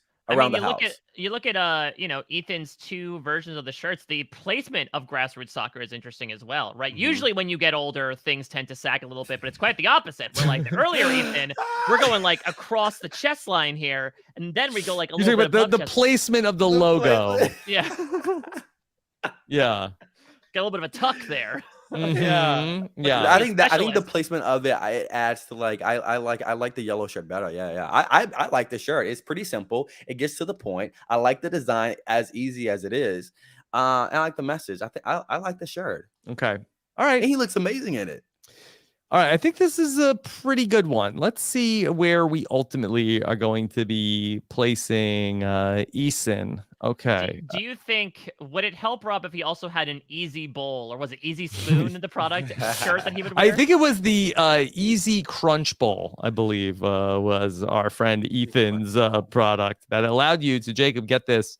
It would keep the milk for your cereal in a separate chamber to avoid your cereal getting soggy. Like on another level. So, when you pour your cereal in the bowl and then you pour your milk to get wet, don't you want your milk wet? Don't you want your cereal wet? I think that basically, like, the milk is in the basement, and you can take the cereal and like bring it down to the basement and dip it in. Yeah. So it doesn't get like, so that those first couple crunches are always great, right? But then by the end, it's just like soggy. I believe the bowl also had a built-in straw that you could drink the milk after. Wait, did he invent this? Yes. I think I used this when I was a kid. What? Oh, okay. I mean, the timeline checks out. Yeah. I wouldn't put it. I remember eating a bowl of cereal with a straw, but it didn't have a basement. It just had the straw from the ceramic bowl, and I just like slurped up the milk through the straw. It didn't have a basement though, so I didn't dip. Yeah, I don't know if maybe that he was infringed upon, perhaps. People, trying to rip off Ethan's on, but here's the DZ Chew Bowl. It's nothing like the Easy Crunch Bowl. Okay, all right. Let's place Ethan on our list. Okay, even though he's wearing the blue shirt here, it should not be "Forget You, Go Home, Goodbye." No, and I mean, I wouldn't even put it at Hershey such a funny word to say, especially seeing it spelled out. Hershey bar. Like, is because it that funny to say Hershey? It made me laugh and giggle and kiki. I like it's a very like simple shirt, but I feel like it just visually looks well and clean. Even as dirty as the yellow one got, I would still put it on. I would still like the yellow one, how nasty it looked on that picture. I would still actually like wear it in the dirtiness and all. Like I think the shirt looks clean and like looks like I like the visually how the shirt looks. Okay. All right. It's cute. Yeah, and I would also say, going back to that question again of like iconicness, I think due to a lot of the stuff that Ethan has underwent, I do associate grassroots shocker with him. I would actually feel like him like I can't believe I keep calling it that. I actually think like him belonging around Brett is actually, I think, really nice, because both of these guys come in kind of like branding their own products. I think it's just a matter of like, is it above or below Brett here? I think put it above Brett. I don't have a hard on. I mean, a hard. Oh my God. Okay. It's not that great a shirt. This is why Jacob and I have never been on podcasts together. Like, have you ever, like, we're really feeding it to each other accidentally. It's a cool shirt. Oh my gosh. Yeah. I don't have a, it's not, yeah. I like it where it is. You like it, you don't think that it should be at the top of my life is fine? No. I might put it above Natalie. After the innovation, after the pico de gallo, after the chopped and screwed, you're putting that above. You're putting that. It's a cute shirt, but cute next to gorgeous. Like the shirts, like are uncomparable. Okay. I'm fine keeping it here. All right. We can talk about it later. All right.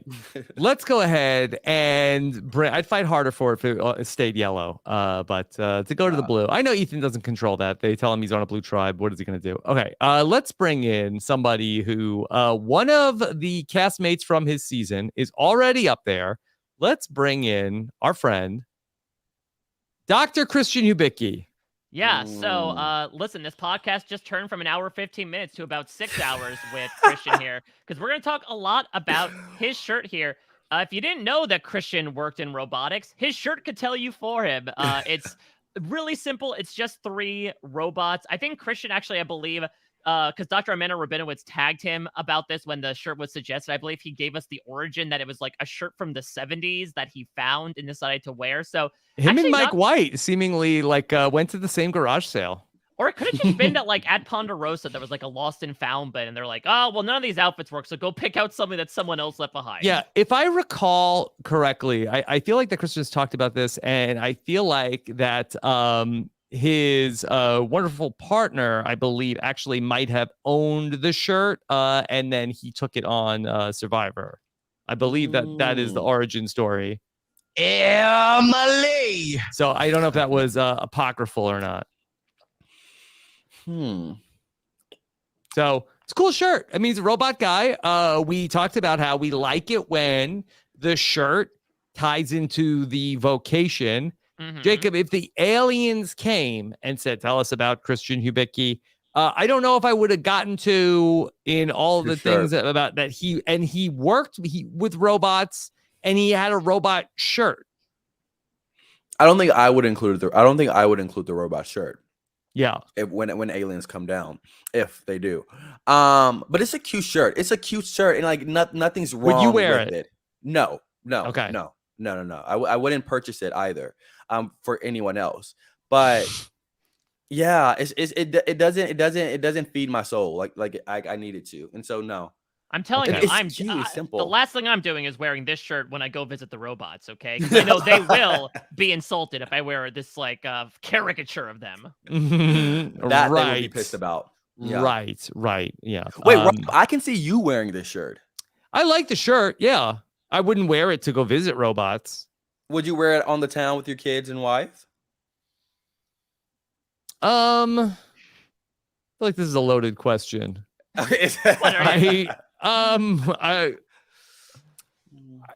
are we going? To the grocery store. Yeah, I would wear it to the grocery store. Yeah, not like when you're like going to like out to a fancy restaurant. Yeah. Jacob, the paparazzi is not out at Wegmans.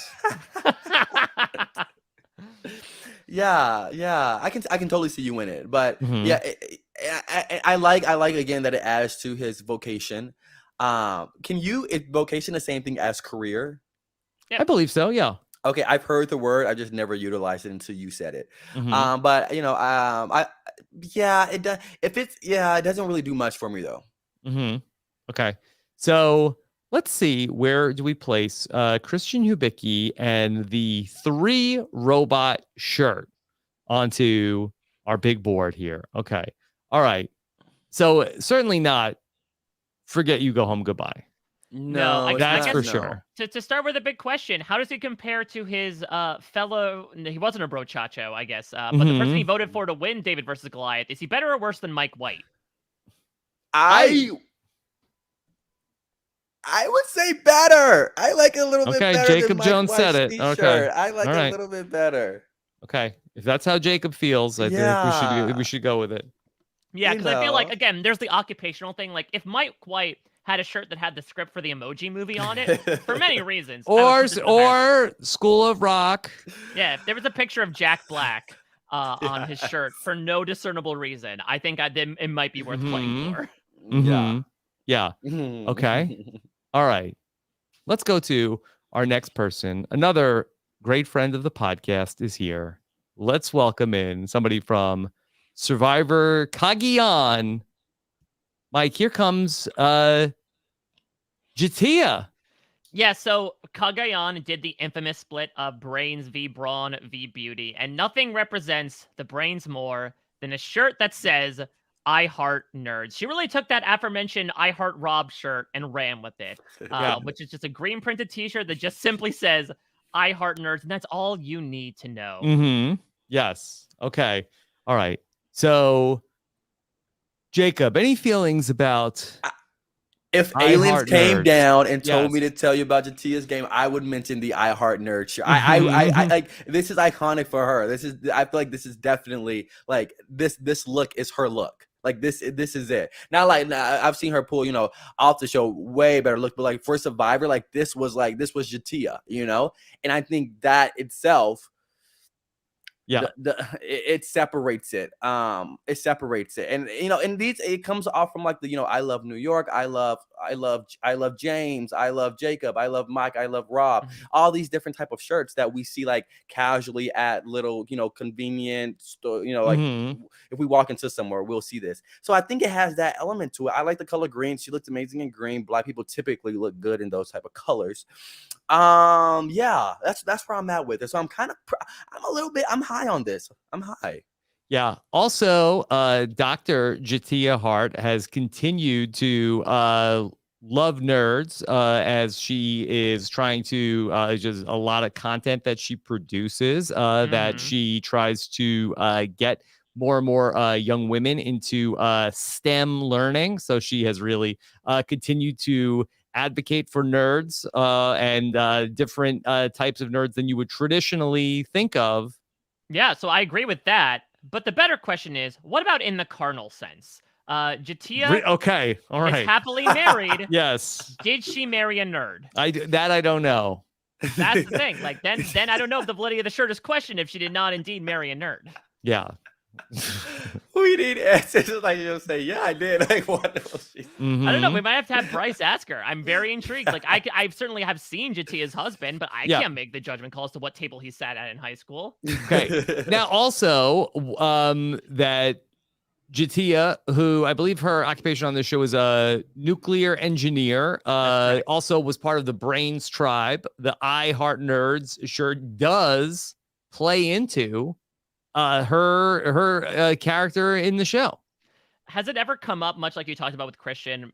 Maybe it did, as like, was this another thing of like production saying, hey, wear this shirt, or like was it truly something that she owned and was like, oh yeah, this is going to represent the Brains I tribe? believe she owned it. I believe that was the case. I know there was a lot of talk at the time about the I Heart Nerds shirt. I think that this was something that she had. I don't remember. I don't remember the exact story off the top of my head.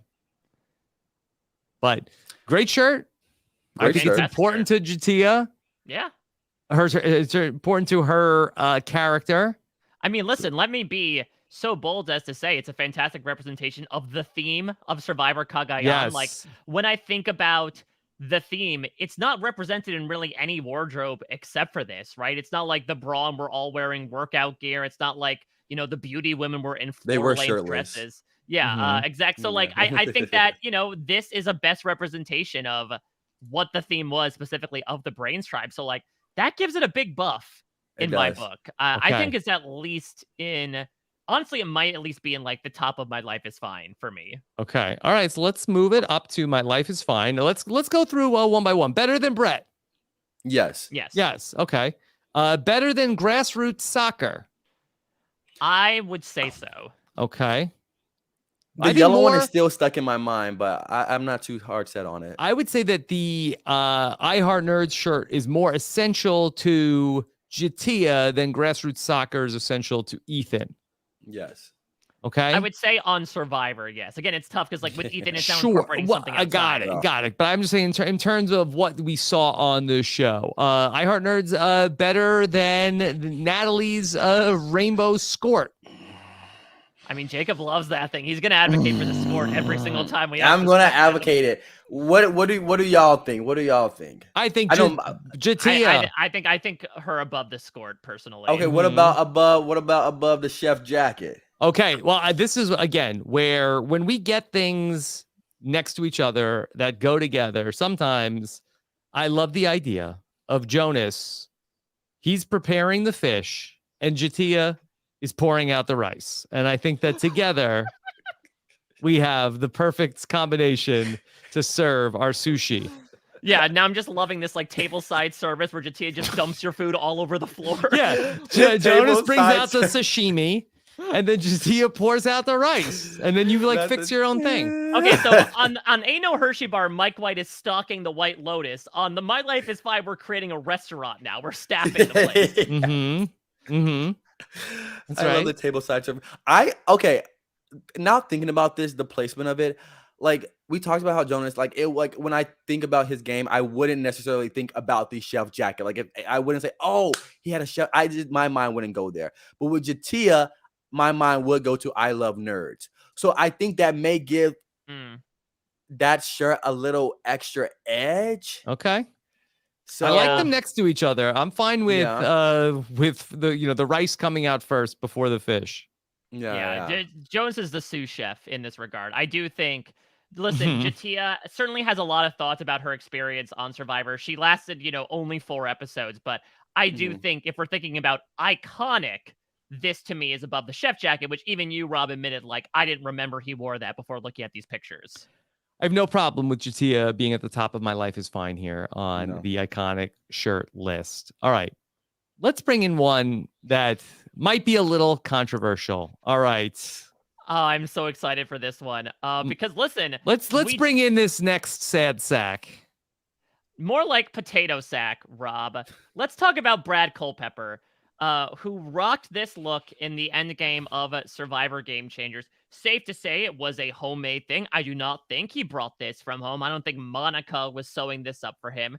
But I would imagine he essentially, like a la, James from Survivor Palau, who unfortunately did not make the list here because it's a very similar type of outfit, fashioned himself a shirt made out of a sack. It's very chic. Chic sack. Chic sack. Yes, it's a very chic sack. And is the waist tied? Is the waist cinched in with the rope? Good question. I don't. Actually, there might be something there. I think so. I think the waist is cinched in. I think the way that gives it points for me. The waist is cinched in. I'm seeing a rope. I'm seeing a belt. I love a cinched waist. Yeah. Not only that, Rob, if you look at the left arm, like it looks like straps of fabric that, like, is he doing the Boston Rob old like armband thing with just like a loose strap of fabric? I don't know what happened to Brad's previous shirts. Did he have not enough of a shirt to wear to the final tribal council? And he has a tank top in other moments in the season. And speaking of Boston Rob, I'm pretty sure they just like put him in something like that to wear the entire time. So he wanted something a bit warmer. I mean, I don't know. If I had made myself a shirt, I would certainly bring it to the final tribal council because that to me represents all the things you want in a soul survivor: ingenuity, creativity, a sense of style. But I don't believe he wears the sack at any other point in the season. He looks to have even 2 different tank tops that he wears during the show. Yeah, so this was like his, Jacob, to your point about tuxedo. Like, if you can't bring one, make your own. This is his formal wear. And it's a look. But I mean, it doesn't add. I don't think it. Like, I necessarily wouldn't remember this if someone said, like, it's a lot of other things I probably remember before just the sack of potatoes. But it's definitely a look, though. It's a look. Okay. It's a look. So we have to like, I could see this on a makeshift. If the theme for the Met Gala was makeshift farmer's market, like I could see this there. You know what I mean? Like if that was the theme, I could see it. Yeah. All you need to do is just close up the holes, and then you can put a bunch of produce in there. That's farmer's market for you. I have to be honest here. I hate the potato sack. Whoa! I hate the potato sack. And I wonder if people were thinking about voting for him at the final tribal council and said, all right, I'm going to vote for Brad. And then he shows up wearing a makeshift potato sack for a shirt. And they're like, you know what? That's it. I'm voting for Sarah. I have to vote for Sarah. So, that it could be. So it's like Mike Turner represented in a piece of wardrobe of like came in with the game in his hands and then threw it away by the choice of What garment. do you mean? You can't tell me you were the mastermind of anything. You're wearing a potato sack for a shirt. It gives very bro-y. Gives very I think it's very chic though, Rob. This isn't a horrible look. This is not like, especially you making it like this isn't you could see this on the runway. I don't know which runway, but you could easily see this on the runway. Yeah, maybe like if it fell out of a plane, like I think just it's like on the runway getting run over all the time. No, it's like the post-apocalyptic runway, right? After like Honestly, nuclear fallout, all the clothes were vaporized. Now we're using potato sacks. And is that the immunity necklace? Or a little well, we're not judging that, but a little accessorized. I like the look of it. I like the look of it. I don't know. Not horrible. Okay. Mike, Rob, did this make you throw up? It didn't make me throw up, but I also, what I don't like about it is that just like it's not acknowledged on the show. Of like somebody is wearing something like very unusual. Like Brad Culpepper is going to wear a potato sack to the final tribal council. Like, I don't like that we didn't get a confessional of like, so tonight I'm wearing a potato sack to the final tribal council because I think I'm going to get sacked. And or somebody said that I was just laying here like a sack of potatoes this whole game. So I'm going to stick it to the jury and prove it to them. Yeah, Culpepper was a defentive player, wasn't he? So like he was used to giving the sacks. Now he's making one. Yes, he got sacks and now he's in a sack. He's going to wear a sack. I don't know. To me, it's also a one-nighter also. I do see that. Yeah, but also wore like a weird mustache to counting the votes and then shaved it also.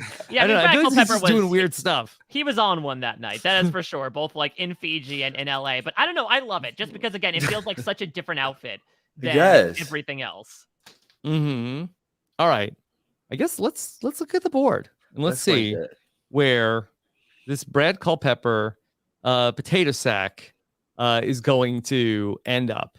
All right. Right now, forget you, go home, goodbye.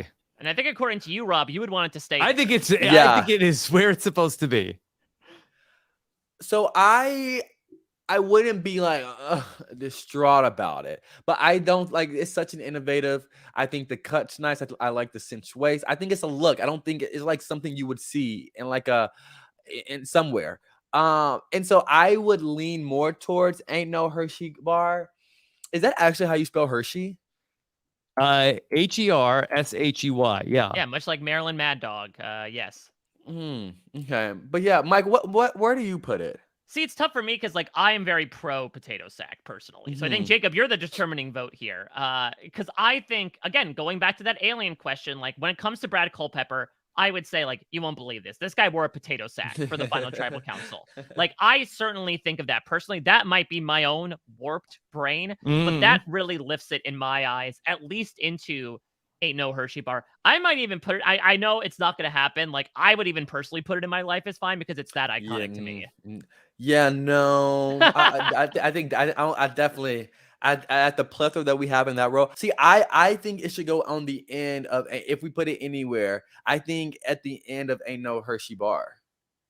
So you want to at least rescue it from Forget You Go Home Goodbye. For now, yes. There's a good chance, I think, when we reset things and we're like, Forget You Go Home Goodbye is looking as empty as, the bottom of the Easy Crunch Bowl, that we might have to send some stuff down there. Yeah, definitely. But yeah, I'm fine with it there. Yeah, it's cute. Let's bring in our next person. And we alluded a little bit to some controversy potentially for him. But here we go. It is John Cochran, sweater vest, Survivor South Pacific. Yep. So in case you didn't know, as Jatia's shirt indicates, Cochran is a nerd. And so he came in wearing like a collared shirt and a sweater vest. But there were several times, much like in this picture, where he was wearing the sweater vest without anything underneath it. Yeah. And I feel like that, if the vest was big enough or if like, does it button in the front, Mike? No, I'm pretty sure No. like Like it's if it just- was it's a a pullover. vest that had buttons in the front, I think that would be more questionable as to going back to your theory of closing the loop. Exactly. Like this feels like something he has to pull it over to put on his head. That feels like a shirt to me. Yeah, like I feel like that there's some cowboy vests that I would not say are shirts. Definitely. I like this. I'm a fan of it. I'm a fan of Cochran. I like the red. I think it goes well with his red, like, you know, how red he got out there. Yeah, actually, I forgot. This is actually a pic of him shirtless. He just has like a very yes. And so a bad I'm with it. And like the point that we started talking about at the beginning of the podcast of what is a sweater vest, a shirt. I feel like you can't even deny that this is a shirt. Like it's fully enclosed. It shows a little bit of arms. Like it is perfect. And it probably I believe it probably has a V-neck, which you Mike, you like wearing V-neck shirts. I do love me a V-neck. Yeah. I feel like it fits. It's definitely nice. I definitely would purchase this. And this to me feels quintessential Cochran. I'm thinking like the only other look I can associate with him is like the longer button-down shirt that makes him look like the guy that, you know, at the end of Big when he ends up not being big anymore. But this is definitely what's Big? What is Big? Oh my goodness. So is that Big, like a movie? Yeah, so it's a Tom Hanks movie. You ever hear about this where like this kid wishes he was big and he transforms into Tom Hanks overnight? Wait, was Miley Cyrus in it as a kid? No. Oh, okay. I don't know what you're thinking of. I'm thinking of something else, like small town, Smallville, whatever. I'm thinking of something like that. But so I don't know Big. No, well, I mean, I'm pretty sure Miley Cyrus was not alive for Big. Big took place like in the 1980s. So yeah. So all that being said, maybe we'll have to do like a Jacob Jones movie night where we watch definitely. Big. There's a lot of interesting things in Big that I'd like to get your thoughts on. I mean, what are your thoughts on sweater vests in general? Like, are you a sweater vest type of person? I would buy a sweater vest for a person. I honestly probably would wear a sweater vest, like with nothing underneath, with some khaki pants. It wouldn't be this sweater vest. It'll probably be a much more intricate one. But I would honestly wear a look like this, especially if I'm going for my, if it's Pi Day, March 14th.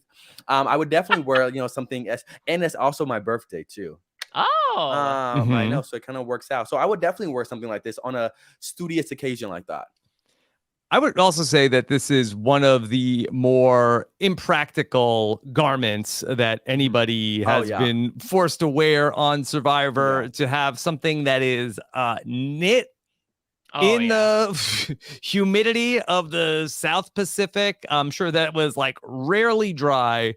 One of the worst things that you could be given as a shirt. Not to mention that like it doesn't cover his arms whatsoever. So like he could wear either the long shirt or he could wear this as an alternative, but to your point, like it still is fairly not breathable at the same time. So like unless he went shirtless, he never wore something that like was fairly cooling. So poor Cochran, obviously out of his element in many ways, including his wardrobe. Okay. All right. Definitely. So let's talk about where we're going to place Cochran here on the list. All right. So Cochran, not forget you go home. Goodbye. No. Okay. So Jacob, are we on the right level for Cochran? I think if we look at the rest of the shit that's in Ain't No Hershey Bar, I don't think we are. He's higher. He's higher. He's in My Life is Fine. I think he's in My Life is Fine. Okay. All right. Well, let's start to begin the upward climb. Mike, is Cochran better than Brett? It's I think so. Just because Cochran is more memorable than Brett, and I still think that like something memorable about Cochran, I do think beats something memorable. You tell about the aliens about the sweater vest, I think. Oh yeah, and then they wouldn't understand the concept of a sweater vest at all. So that'd be like the first step of logic is telling the Vulcans about what a sweater vest is. True. Yeah. Okay. The sweater vest above the grassroots soccer. Does it beat that yellow for you, Jacob? It doesn't beat the yellow for me. That's the thing. It does. That yellow one stuck in my mind. Yeah. I don't know. I'm okay with it. I think I might have it a little bit higher. There's some question in my mind as to whether or not it's officially a shirt, but it's okay. Yeah, it's okay. It's cute. You want to leave it here for now? Between Ethan and Brett? Okay. Yeah, I think that's a cute spot. All right. Yeah, it's a BCB. Oh no, ECB, Ethan Cochran bread. ECB. Easy ECB. Crunch Bowl. Yeah. Oh my god. Oh. Oh, now we have to keep the three of them in this order now. Now you realize that. All right. Oh my gosh. Well, why don't we bring in the person who really is the reason for the season? Here is the great Omer Zahir and the emu shirt. Omer Zahir is here. And yeah, we got to talk about this emu shirt. This is something, Rob, that you and I brought up at the end of the feedback show. Like, definitely most iconic look of this season. And my God, those eyes just bore straight into your soul. So you know you will not forget about this shirt anytime. Wait, do you have a problem with this shirt, Mike? Mikey, no likey. Yeah, listen, I'm not... this is definitely not zoo worthy, in my opinion. No way, because I think even if I don't visit an emu, these animals are gonna think I'm like trying to start something with them. Well, I think the animals might think that you are the giant emu, and they're like gonna attack. Exactly, it's impractical in that way, but like Let's get so good. Jacob's view on the Omer emu shirt. I think this is the most iconic shirt outfit pairing of season 42. And I think the eyes pierce me like no other, and I'm already afraid of emus because I see so many videos of them attacking people that I get very scared. It's a lady on TikTok, and she like I don't know, like she takes care of emus. She has an emu farm, and one of the emus like literally like makes that sound and like comes at her, and it like frightens me. So I'm a little afraid of it. I would never pet nor approach nor welcome any emu. The shirt design is cute. It's a cute shirt. I like the tie-dye a little bit of the like the fadingness of the orange, of the different discoloration of it all. So it's a cute shirt. It doesn't give me much, but it is iconic for like that season. I think that's what kind of gives it much more higher points in my book. Okay. Mike, anything else to add about the Omer emu shirt? Well, I'm trying to remember, Rob, like, has he explained yet why he picked the shirt? Like, we know he's a bird guy. That is for sure. Was there any sort of, like, hidden symbology behind the choice of the emu in particular? No, I think that, of course, Omer loves the exotic animals, is a lover of the birds, that he talked about how he needed to get a shirt that was orange, and so that he found this one and fell in love. That's the thing, is that I also would love the story of Natalie Anderson's style. He's like, God, this thing is scary and huge, but I guess I have to wear it now and see how I do. And maybe he changed his game based on it. It's almost like the shirt kind of like seeped itself into him, you know, like possessed him and said like, Omer, you must be a stealth in the game. You must be murderous like I, the emu. Rah! To use Jacob's noise. Literally. Yeah. And he also says that they jacked up the prices on that shirt if you go to buy it online now. Oh, his impact. Yeah, and they don't give him any of the money. Okay. Omer Zahir wore an emu shirt, so I had to wear an emu shirt. Literally. Okay. All right.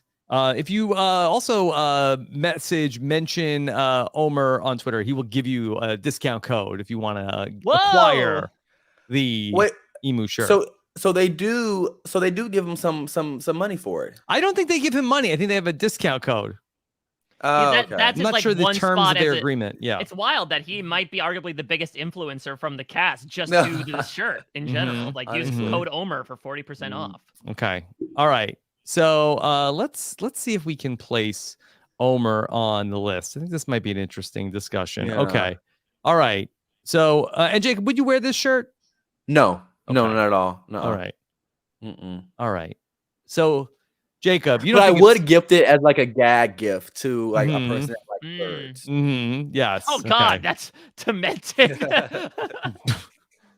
To a person that doesn't like birds. Yeah, or no, likes birds. Likes birds. Oh, I think it doesn't like birds. I was gonna say. No, that would be very scary. That would be very Jigsaw-esque. Very Jigsaw. Shirt. Yeah. Yeah. It's like a little gag gift. Like, here you go. They would be gagged. Yeah. Okay. Very much so. All right. So, all right. It's not forget you go home goodbye, right? No. Okay. All right. How high does the bird shirt fly? I mean, listen, emus don't fly. Emus don't fly, but like, I'm willing to put this pretty high. Like, maybe it's because it's the reason for the season. Maybe it's recency bias. I'm not sure it's worth playing for. Okay. All right. Oh, Jacob, how do you feel about seeing the emu and Scout back to back? Ugh. Now that was a leap, Mike Bloom. That was a leap. I was at least expecting like, okay, you might put I it co-sign before it. Natalie. I co-sign it. You do? Yeah. Oh, whoa! I'm like a little bit blown back. I'm in shock. Damn. Mm-hmm. Yeah. I would not have placed it there. I would have gave it I would have put it in front of Natalie's. Mm-hmm. But y'all just blew my back out with that one. Okay. Yeah. Y'all just like Jacob, that shirt is the reason why we're here today. TBH. It's a very iconic shirt, and he wore well, and it's like the most not the most memorable thing, but fashion-wise, the most memorable thing from 42 that someone wore. But damn. Mm-hmm. I'm like not objecting. I'm just shocked. Mm-hmm. Yeah. We can play around with it. I mean, listen, Omer was the master of blindsides in season 42. I think it makes sense that we pulled off one right here, right now. For me, it just checks a lot of boxes of like, I am associating this with Omer. I'm associating it with the season. It is very distinct. It is very different from like a lot of the other shirts. The other thing is like the tier below, like I could see someone in another season wearing an I Heart Nerd shirt, right? Like I can't see someone else in another season wearing the emu shirt in particular. And so it feels like very weird and new to me and very representative of Omer in particular. So like the only thing I might quibble with is like, to your point, the stylistic elements, which is probably why I would still put it below Lil. Mm-hmm. Yeah. Okay. I'm not mad at it. All right. Should it be ahead of Lil? Gagged. No. Hey, what do you mean? Wait, no, this is good news, Lil. Literally. I thought I had the best shirt. No, I don't think it should go in front of Lil's. Yeah, I agree. Mike, at what point would you tell the aliens about Omer's shirt? Well, first I'd have to like bring them back with them being like, nope, I heard about the emus and I'm leaving. Those sound scary for us. We're leaving. We don't want these types of predatorial birds in our lives. And then I'd say, okay, this guy wore a shirt that had a giant bird on it. Mm-hmm. Yeah. Okay. So And it's very scary looking. it is intense. All right. So let's leave him there with Lil. And let's go to the next person on our list. Okay? All right. All right. Here is another legend. How about this person? Billy Garcia. Yeah, so Jacob was deceased when we put Omer's shirt in the top, and now we're talking about the deceased because Billy has, in true metal fashion, he once wanted to be on the heavy metal tribe. Yeah. Now he has a skull shirt, a skull and like, I don't think it's bones. I think it's like some sort of odd metallic structure. Yeah. But Jacob, you would wear this one, right? Absolutely not. No, never. But I do like it though. I do like this shirt. It is this shirt, and Billy just brings about so much like laughter for me. Just when I think about Billy's in his Survivor career. I wouldn't actually. Maybe if I cut off the sleeves, it was going to like a heavy metal, cinch thrasher. the waist. Yeah, sound like the emus were there at the heavy metal concert. No, they were. They were, and also I maybe cut off a little bit, just to give it like a little sex edge. But I would probably wear this to like a heavy metal. Now it wouldn't be my first choice, but if I was like down to the wire, those are wires. Those look like wires. Interesting. I would to the wire. For me, and I don't want to yuck anyone's yum. I'm not getting down with dirty with anybody wearing skeletons and skulls personally. Like I want to celebrate life, not end it. And so to me, that's a bit of a downer. That would be a deal breaker for you. Yeah. Nor am I wearing this to the funeral. You know, I don't want the other skeletons to like to start something with me. Smart. That's smart. Yeah. That would be very disrespectful to wear sort of a skull uniform to a funeral. People would be upset, I think. I think that'd be very insensitive, Mike. Imagine. Yeah. Like, wow. We get it. You're trying to, but I don't know. You don't have to bury the point. Yeah, exactly. Like, up before and after, huh? Yeah. I used machine learning to pick my attire for this occasion, and this is what it came up with. Yeah, you don't need like the Dolly AI generator for worst thing to wear to a funeral, and the skull shirt pops up. Funeral uniform. Yeah, this is what it spit out. That's funny. That's funny. But no, yeah. Okay. All right. Is it love at first sight for you when you see this shirt from Billy Garcia? I mean, it's very quintessential Billy, right? Again, like Yeah. this is very heavy metal. I love it. It is so wild. Like we're going actually from like big heads to big heads, right? Like this is basically if you add about 30 years onto that emu shirt, you kind of get the result here with this skull. So you think this is like an X-ray of the emu? It's the MRI. Honestly, though. Yeah, could somebody overlay, Sam, can we switch back and forth between Billy and Omer here? Wow, that is funny. Yeah. And I feel like it's positioned very well as well. Mm-hmm. Yeah, this could be it. This could have been like Omer was doing an unintentional ode to maybe odd as well to Billy Garcia. Yeah, can we go back one slide, Sam? Is this love at first sight? I'm a gag. Mm-hmm. Okay. Oh my goodness. All right. We'll see. Huh. Maybe not. Could be too complicated. All right. Let's see if we can go ahead and go to our tier to see if where Billy Garcia should go. Okay. I'm stumped on where to I'm stumped. All right. Forget you go home goodbye.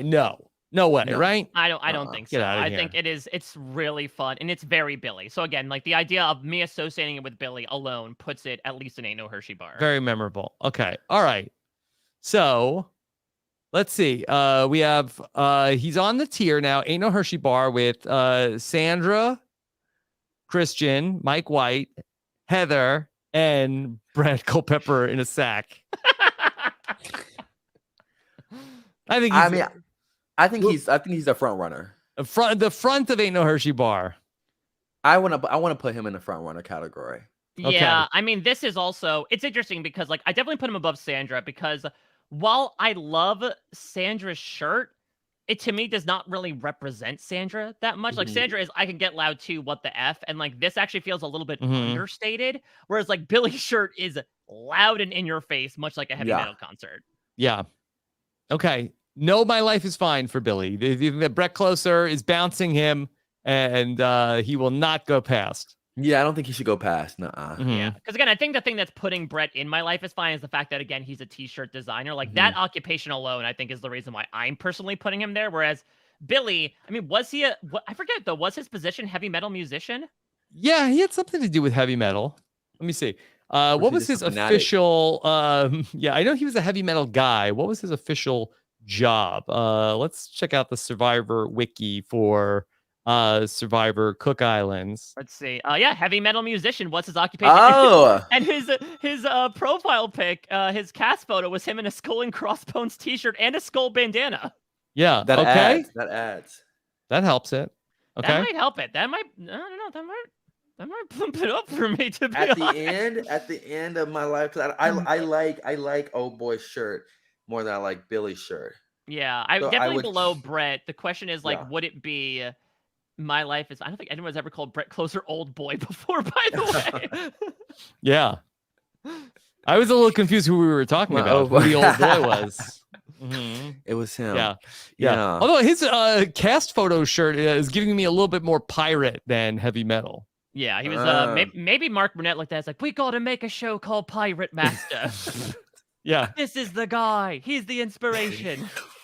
Yeah, it was 2007, right? Yeah, so it was like, what was it? I think it was like 2008, 2009 when Pirate Master came out. Okay. All right. Let's keep going. And let's talk about somebody who's another old school Survivor person. And let's welcome in from Survivor Vanuatu, Bubba, a.k.a. Travis. Travis Bubba Sampson. We go from a shirt of the dead to a shirt of someone who is dead. This is Bob Barker. It's just a picture of Bob Barker with the name Bob Barker beneath it. Like no message. Hold on. Time out, Mike. Bob Barker is not dead. Wait, is he not? I thought he was. Yeah. I'm like, well, hold on. Like, I think I would be pretty sad. Oh Bob Barker died. Well, Bob Barker is knocking on the door of the big 100. Stop. Right? Stop. Billy Garcia, put your shirt away, okay? Bob Barker is doing great. Well, Travis I'm not going to have you put a jinx on him. Oh God, no! Don't lay this on my feet, this Rob. is if anything happens to Bob Barker, this is gonna make Malcolm finger pointed look like a drop in the bucket.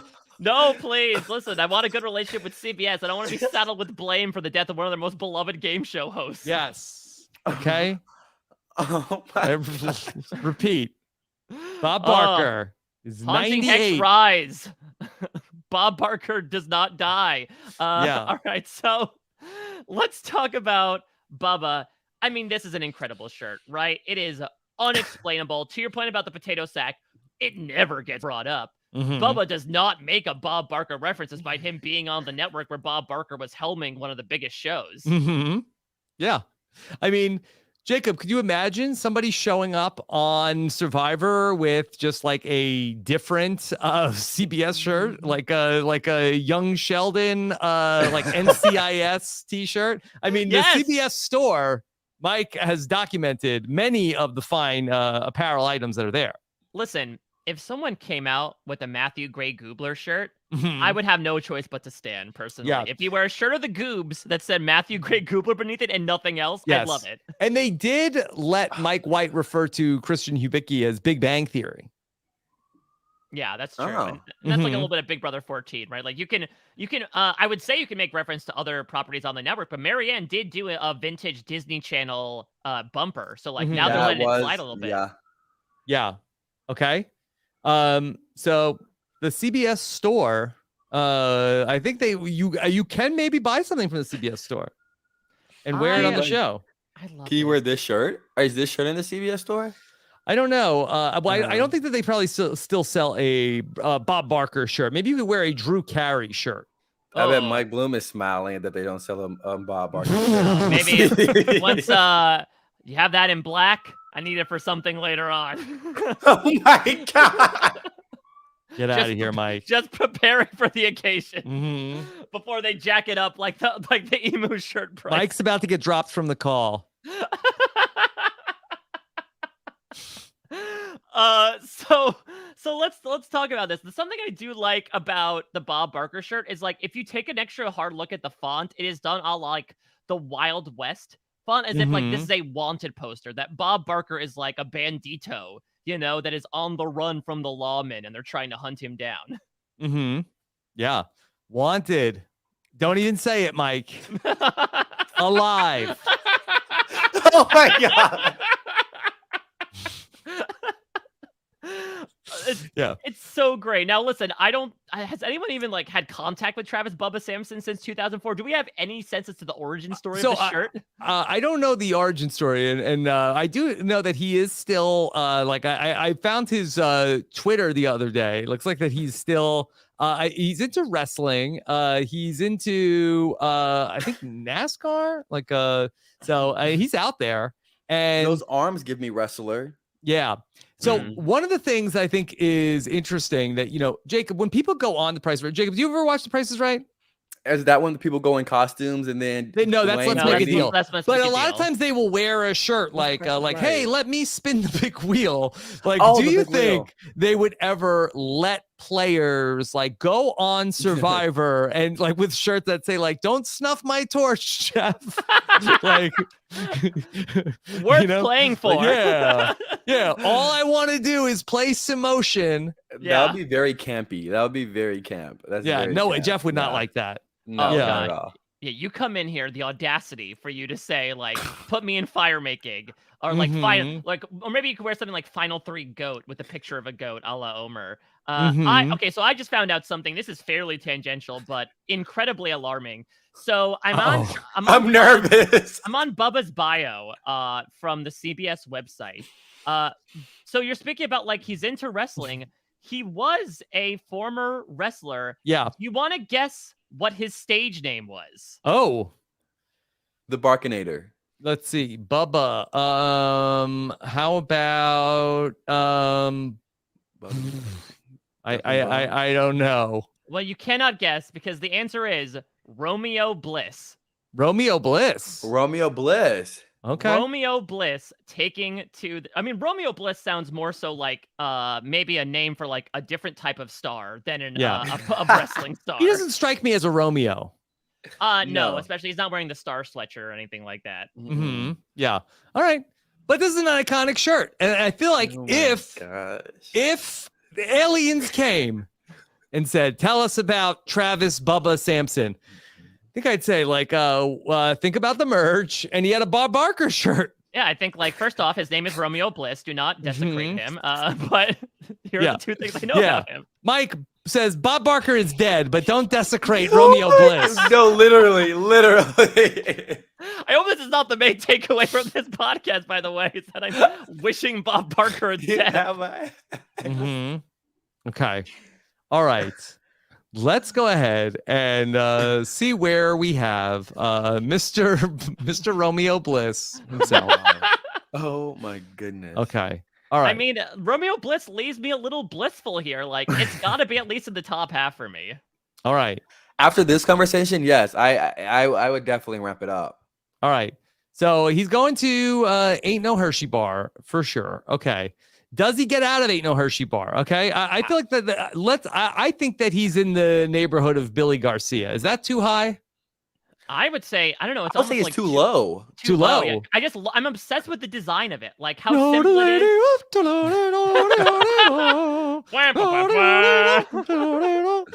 Tell me when he falls off the cliff. Okay. Exactly. Right there. All right. Does he get to My Life Is Fine?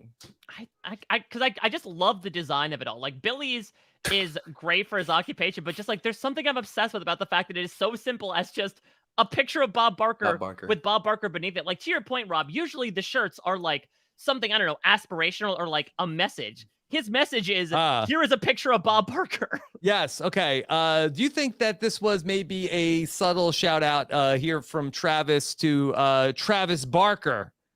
You think he was a big Blink 182 guy?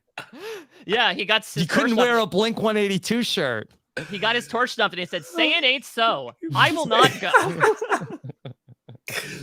my gosh. Yes. I think that's a good placement for him. At the back of ECB. Listen, I'm down with ECB and I don't want to break. Actually, B could stand for Bubba instead of Brett. Honestly. Okay. All right. So I found an article from 2004, an interview with Travis Bubba Sampson. This is with the TVguide.com. And of course, they asked him like all the important questions about the allegiance to the Fat Five. And why did he say think about the merge? But they asked him, why did you wear that Bob Barker shirt? He said, when I was growing up, me and my grandfather watched The Price is Right, and I have a lot of fond memories watching it with him. Having that shirt was like my family couldn't be with me, but they could be with me in spirit. We just hee-hawed when contestants would jump up on the stage and just pick him up. We would die laughing. That was just hilarious. I'd like to shake Bob Barker's hand someday and say, thanks for the joy and thanks for the memories. Okay. There's a chance he still can, which is the good news. It is interesting though, because all these years later, like we've had several Survivor contestants shake hands with Bob Barker. One did, I was gonna say one need him in the balls, but that was Drew Carey. Right.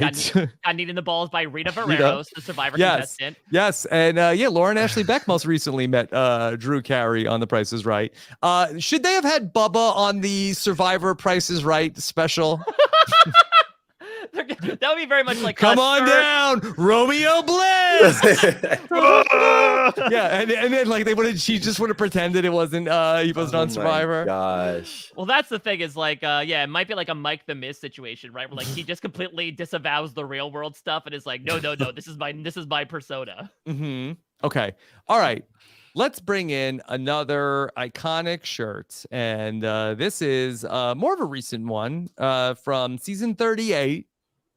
We have Gavin pineapple shirt. Oh, who wears pineapples on a yellow shirt? Gavin Whitson. Yes, it is Gavin, the runner-up from Edge of Extinction. This is the other yellow shirt for you, Jacob, festooned with pineapples. Yes. Okay. All right. I like what it represents. More than anything. You think it could be a hidden message that Gavin is putting out there? I think. I mean, I think no. Is it a hidden? I think it's scientific. No, not scientifically, but like factually that that like if you you know, how pineapples, if you go in the grocery store with pineapples upside down, you know what that means. If you have a pineapple in your lawn, you know what that means. Or a gnome in your lawn, you know what I mean? Pineapples on a shirt, you know what I mean? I mean, if you have a pineapple on my lawn, I don't know if I'm pulling up to that house. We've got some questions. Yeah. And I think in Gavin's game that he did switch things up pretty hard on Eric, right? It's very verse in his strategy. Yeah. Yeah, it was a real switcheroo. Yeah, I love it. And I like, of course, it's yellow, and I love pineapples as a fruit itself. So it has 3 categories that I'm like, yay, yay, yay. I don't know how iconic it is though.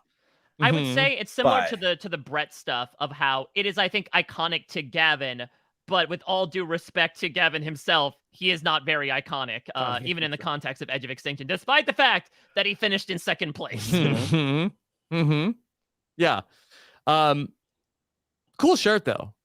Cool shirt. I was like really excited because I saw replies with this shirt, and I was really excited because I saw it when it was on, and I always it's just visually stimulating. Yes. Yeah. And then you could also, I feel like this is a good meme format. Like this for me would be like, I post on Rob's wall, like MRW when Bob Barker finally dies, and it would be of Gavin crying. Or you can put, anyone free on a Saturday night? Yeah, because maybe they need another for Fortnite with Stephen Fishback and Rick Devens. That's the reason. Yeah. Now, Mike, did Gavin weigh in on this? Is this just a fake memory that I've made up? Did Gavin reply to your tweet about this? Yeah, so I'm trying to look it up. I think it was just something about like how it's sort of tongue-in-cheek reference. Gavin is very was he campaigning? I think he was for a hot second, but in his true like Gavin online presence way, right? Like you said, he is part of that like Rick Devens, Stephen Fishback, Dalton Ross like square of mockery. And so like I think he was also bashing himself at the same time about it. Yeah. Okay. All right, well, let's see where ultimately Gavin's pineapple shirt could go. All right. Let's bring in the list. Here we go. Here is Gavin. Okay, he's not in Forget You Go Home Goodbye, right? No, definitely not. Okay. And I will say, so Gavin, to your point, did make a little bit of a pitch, Rob. Gavin did tweet, truly an icon. And then he made a joke about, I had sand in my eye in that photo in case anybody was noticing. And that was the only reason for the tears. So he was stumping for it. Now, here's an interesting question. Did Gavin's shirt walk so Evie's lemon shirt could run? You know? Ooh. So I feel like before Gavin, I haven't remembered a lot of like fruit on my shirt. Yes. Jacob, is the pineapple citrus? No. Okay. No, it's not. I actually just had this. Oh my gosh, it's like y'all are in my life. I was at a bar. We are in your life. We are in your life. Literally. Yes. I was at a bar and I was literally talking about someone because they said, oh, they're allergic to citrus. And then they were like naming the fruits. And I was like, wait, you eat pineapples? Isn't that citrus? And they're like, no, it's not. Okay. So no, it's not part of the citrus family, but it does add benefit to you. I don't know if citrus is citrus. Yeah. Okay. I like it. All right. But I honestly don't even know what citrus is besides lemon and limes and oranges. Yeah. Grapefruit. Grapefruit, yeah. Oh, I don't eat those. Yeah. Okay. So you think that maybe should Gavin get extra credit for inspiring another shirt? Right. It could be like a little bit of a trendsetter in that fashion. Yeah. Right? Literally. Yes. Okay. I mean, and it's a nice shirt. It's a nice shirt. If we look at the category that we're in, it's all like been like I'm not too sure about that. But I feel like this is like it's a standalone. Like, okay, bad. This is good. This is a good shirt. Yeah, I put it. I put it in my life as fine. Yeah. I think. Okay. So ahead of Billy Garcia, even. Yeah, I don't know. Maybe the more that we're thinking about it, like maybe Billy will need to get bumped up. Maybe it's just because of like Ethan's wearing a fellow yellow shirt, even though he's not in this picture. That I'm like trying to do my own color matching. Look, I don't know what you need to do with Billy Garcia, but I don't know if the Gavin pineapple shirt is more iconic than Billy's rocker shirt. But Gavin did last more episodes than Billy did, though. But who cares about that? We have people that are, damn. Jatia lasted 4 episodes. Rob, that's a really good point. All I don't think we're looking for longevity. I mean, the people on the list that wore the sack for part of one episode. I don't know. I think Billy. Bubba didn't even make the merge. I think Billy should stay. I think Billy should stay at the forefront of a no Hershey bar. Okay, I'm good with putting Gavin below him. Okay, all right. And so here we go. Billy, we just switched it up. Switched it up. That's right. There you go. Turn that pineapple upside down. Absolutely. Okay. All right. Let's go to our next person. And this is one from Survivor Gabon checking in, Mike. Yeah, so this is one that like I sort of forgot about, but it's really funny just for the size of it all. Rob, you were gone while I mentioned this. Jacob has never seen Big before. And perhaps I was now setting it up for this. So should we watch should that be a podcast where we recap Big with Jacob Jones? Well, then I think what you do then is you do Big and then you do Little, right? Wasn't Little the well, leave me out of this. Yeah, no, Little, you're already top for my tier. Spot. Don't worry about it, because I think Little was there was a recent remake of it, right? Yes. I don't think it was a remake, but yeah, I think it was like in the spirit of. Exactly. Wait, Mike, I was thinking of Big Little Fish. Oh, Miley Cyrus. No. Oh, wait, what was it? Little Fish? Are you thinking of Big Fish? Big Fish. Big Little Lies. Oh no, not that. I never watched it. But Big Fish, Miley Cyrus was a baby. It was like a toddler in it. Oh, I didn't know that. Yeah. Oh, yeah. You sure this isn't a Tall Tale?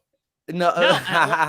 I remember that movie very well because I believe the character's name is Edward Bloom, and so I remember looking at and doing the Leo meme when I first saw the movie, it being like, "Oh my God, someone has the name up there." But GC, let's go back to from a fairy tale changer to a game changer. GC, he wore a lime green polo in Gabon that for some reason was like.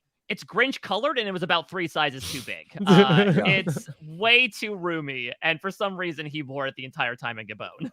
Yeah. I mean, I feel like that the GC Giant Polo, it's funny to talk about, but I don't think it was part of his story. I mean, listen, it's also a bit representative, though, of the fact that remember GC sort of got like thrown into the role of leader. Maybe it's not too equivalent to like putting on a shirt and realizing that it doesn't fit and that it's like too large for you and you're swimming in it. Jacob, would you wear a giant polo that was lime green? I think it depends on what era you're in. Yeah. Because back in the day, this was a look. We saw like the oversized shirts, really oversized polos with the big, large jeans, and like the chains and stuff like that. So I think probably back in the day, and I don't know. I was born 97, so I don't know logistically like what specific era, like would it be the two thing? Like not about to say the two. Teams, I mean, I'll narrow it down for you, Jacob, because I will admit I have worn this shirt before. This is peak mid-aughts. This is like 2003 to like 2008, 2009, and Survivor Gabon ended up airing in 2008, which makes a lot of sense. I was like Michael Phelps because I was swimming in my shirts, baby. My parents bought me XX large shirts that I would just be wearing that would look like I had like escaped from some sort of prison or like got hit by a shrink ray from Wayne Zelinsky, because these clothes did not fit me whatsoever to that point, like where I went to college and actually like became that big fish in a manner of speaking to the small fish in the big pond. People were like, do you have any clothes that fits you? And I very much had to like bum clothes off of my friends because I realized how much of a stylistic error I made. And what a transition it's been from when Mike Bloom used to wear gigantic clothes where nobody could see him to 2022 when he almost never wears clothes. Listen, it's an evolution, truly, in every sense of the word. Yes. We love to see it. All right. Well, I guess let's see. Wait, wasn't that on the podcast with you, Rob? Which one? Where Mike was like, Mike, you weren't naked, but you were like nude giving. I believe that this happened a few different times, but yeah, it's unfortunate to say. I think that was more on Instagram than on podcasts. Okay. Yeah. That would have been amazing. Yeah, I believe poor Kirsten McGinnis and I had to do an Insta Live together where I was shirtless. Okay. All right. Well, let's talk about JC, not JC, please. Let's talk about GC. I like it though. I mean, I like the look, especially with the time period that it happened in. And I mean, he's rocking it. You know, I think GC is lucky because, Mike, if he wears that shirt a few years later, I think all the kids are like chroma keying the hell out of that shirt, making it all different shirts. Yeah, they're putting like anything they want to on GC's Yeah, they're turning it into the Omer Bird shirt. Oh yeah, that's pineapples on the it. Survivor Sucks Photoshop challenge of like something else that GC would have on his shirt. All right, so now I've come around to something. It's less about GC, but now that we are sort of nearing the end of the list, I think we got to bump Brad Culpepper down. And I think I would not be against him being the only person in Forget You Go Home Tonight. So are you saying to put... I'm putting GC in the back of Ain't No Hershey Bar. Mm-hmm. You put him in the back? Where do you want to put him, Jacob? You think Tiger King and Fading and Robots is better than a classic fashion era? I mean, I'll listen to arguments. You know I have the sentimental value. So Jacob, you say here. It's more, as Mike pointed out, more of a time capsule of a representation of a time and a place. Definitely, I think it's more. That's what I give, and I think GC is giving 2008, giving 2008 couture. Mm-hmm. You know, yeah, that's what GC stands for, garment couture. I would put it honestly, like my vote is behind Sandra. Oh wow, you know what? To Jacob's point, if the aliens came. And tell me about GC. Yeah, I'd say, I don't know. Like, there was one time they couldn't find him, and they made him the leader, and he didn't want to do it. And he had such a gigantic shirt. So it is, I feel like, more of his story than, say, some of this other stuff that's on this level. Yeah, I do agree with that I think it's very evocative of GC. I'm just reading up on like random fun facts about Survivor characters, Rob. Fun fact about his bio. At the time, GC Brown lived in Portland with his dog Chica, a cat named Scout, not Cloudly, and 5 snakes. 5 snakes? Yeah, GC lived with 5 snakes. Wow. That should have prepared him for being part of the Fong tribe. Exactly, like that challenge where they had to carry around the big snake. GC's like, I've lived in this. This is how I know. I'm a snake handler. That's what I do. Yeah. Do you think that JC wore the giant shirt so that it could be the tarp? That could be like Pascal of like, all right, well, we're just going to use this as a shirt. GC, take off your shirt. I mean, memorably, I believe in Survivor Go Bone, they didn't need a camp. I think they gave them huts to live in. So yeah, it wasn't a big rainy season. Okay. All right. So let's leave GC here. And let's go ahead and bring in last couple that we have here to talk about. Okay. Yeah. All our right. final 3 here. Our final 3. All right. Let's bring in another one that comes in by way of a family visit. Okay. Yeah, so Boston Rob got a visit from his sister, courtesy of Mike, not White, in Survivor Redemption Island. And she gave him a memento from home. He looks at this and he can see home. It's a photo of Amber and his then one child, though I believe the reason why Amber couldn't come out for the family visit because she was pregnant with the second child. And so she gave him a shirt that he memorably wore in the challenge that episode, right? Where they had to climb the stairs. Looked like one of the most brutal challenges in Survivor history. But this really came into iconic status when Jeff Probst memorably said in a clip that we played in our infamous Jeff Probst moment edition of Triple O, Boston Rob is literally carrying his family on his back.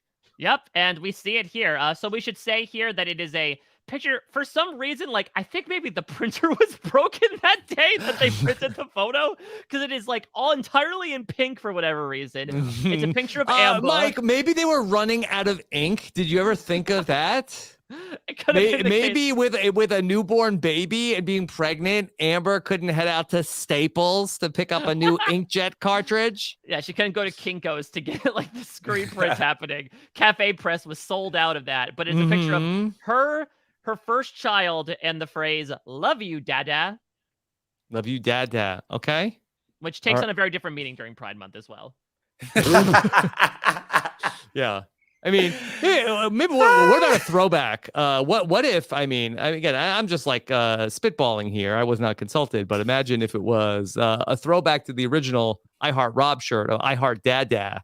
I mean, That Oh, was, Hard I mean, Dada. I mean, they'd still be marketing that shirt. They'd still be selling that's- that. Sell out the store and then some. Like CBS, like they could retire happy. They'd be able to just make bank on I Heart Dada.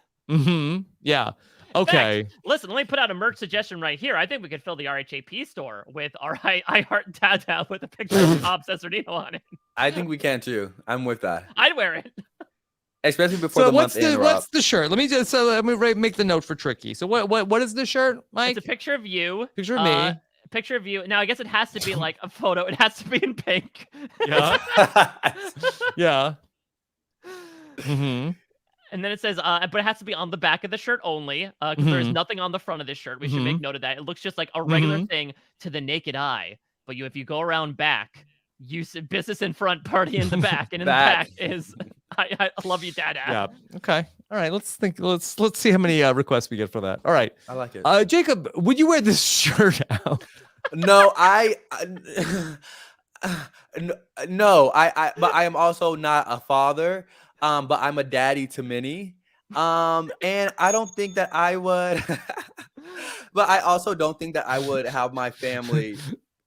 But I do couture over love and admiration for my family. So no, I wouldn't even. No, I would never have this. Okay. Mm-mm. All right. But it's cute. Well, y'all are fathers. So if you know, Robbie, you went back, Mike, you play Survivor. If y'all got this shirt, like, would you like, oh my gosh, I'm gonna rep it every day? Like, how would you feel? I bet you would feel like, oh yes, I love it. But like, how, you know, would you actually rep it every day? Would you come home and like put in like a glass thing and as a memorabilia? Oh, after the show is over? Yeah. Oh, I don't know about that. I don't know about that. But when you're out there, I mean, I feel like that you, in the same way, it's like you get a letter from home, you get anything from home, especially a picture of your family. I think you'd be very impactful. My thing is, for me, and this is where one of the reasons why this is so incredibly fantastic is it has to be on the front. Why on earth is it on the back of the shirt? Well, do you think that when you wear a shirt in the front, are you looking at your own front? I like, agree. Is it for you? I agree. I think it's best on the back. And I mean, how else will we get the phrase carrying his family on his back? Carrying my family on my front? It wrote itself, Mike. Yeah. Yeah. Maybe could it be that they were expecting Jeff to say that line, and so they were really trying to prompt him for it. They were trying to bait him into saying Boston Rob is literally carrying his family on his back. Yeah.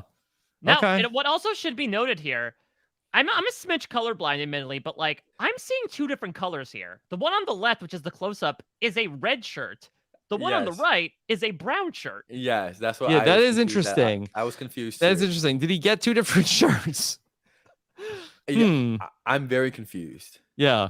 Unless could it be red in the front and black in the back? Is it a two-tone? Yeah. No, because that's in the back. Yeah, that's hence where the picture is. So it's very odd. Is it two different shirts? But I feel like he can't. Or did he rip it off? No. No, I don't know. We'll have to go. Somebody has to go back and do a deep dive. Actually, no, that is interesting though, because if you actually watch the challenge and you see like the picture is like sort of adhered to the shirt, like it's very much has the more iron-on approach. Whereas like with the red one, could it be that Boston was like, red's not my color this season, and he just ripped the photo off and then pasted it onto his brown tank top? Yeah, I don't know. What's going on there, but maybe somebody can go back and watch the episode and give us a sense of all that. I don't know how interesting it is for us to explore. Maybe one of the only reasons people should watch Survivor Redemption. No, literally. Go back and check out the shirts. Okay, but nonetheless, it's an iconic shirt. It's an icon. It's like agreed. It's an iconic shirt. This is, I think, one of those examples of like a one-time shirt that very much accelerates. I think, like, despite the fact that it only popped up once, we are remembering it. It's associated with Boston Rob. Yeah. Okay. All right. So it's not forget you go home goodbye, right? No. Climbing up the stairs. Okay. All right. I don't think it's Ain't No Hershey Bar. Yeah, I think it's in At Least My Life Is Fine. Like for the meme quality alone, for the lulls, I think it's got to be At Least in My Life Is Fine. Yeah. All right. Is it better than Travis? Yes. Is it better than Brett Closer? Yes. Oh my God. So now he's the B. He's the Boston Rob is the B. Okay. Is it better than Cochran's sweater vest? Yeah, I would say so. Yeah. Wow. Is it better than Ethan grassroots soccer? I kind of think it is, just because like it's so badly designed that like that's so iconic to me. Ethan.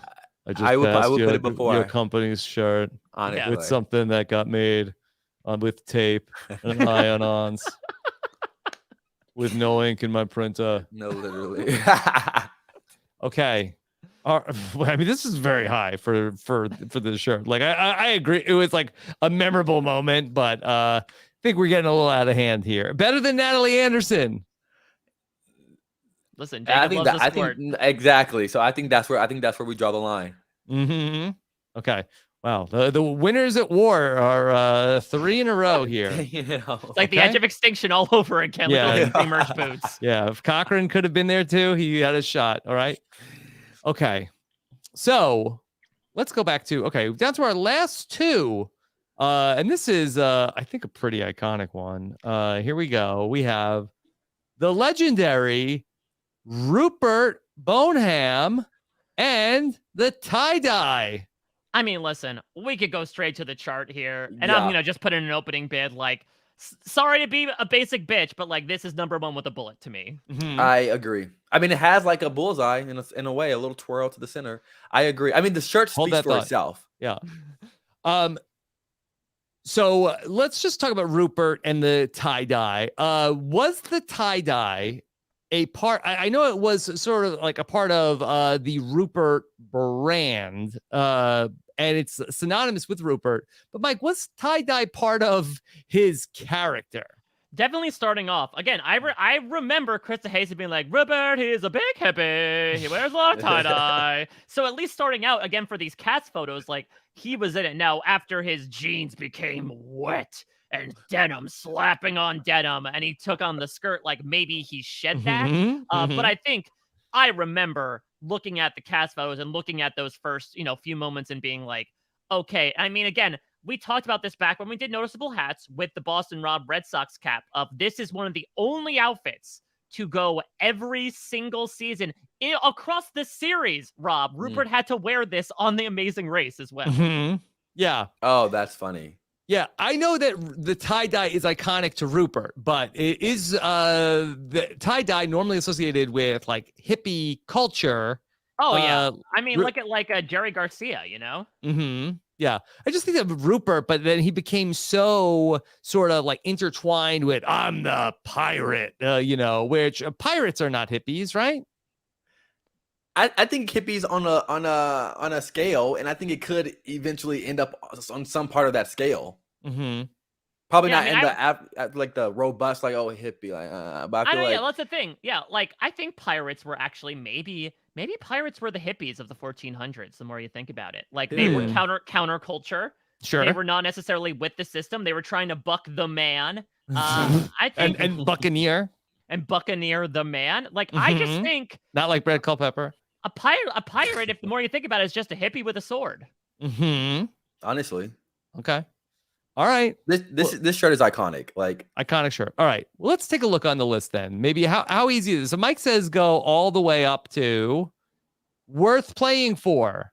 And I would say better than than the Omer Emu shirt.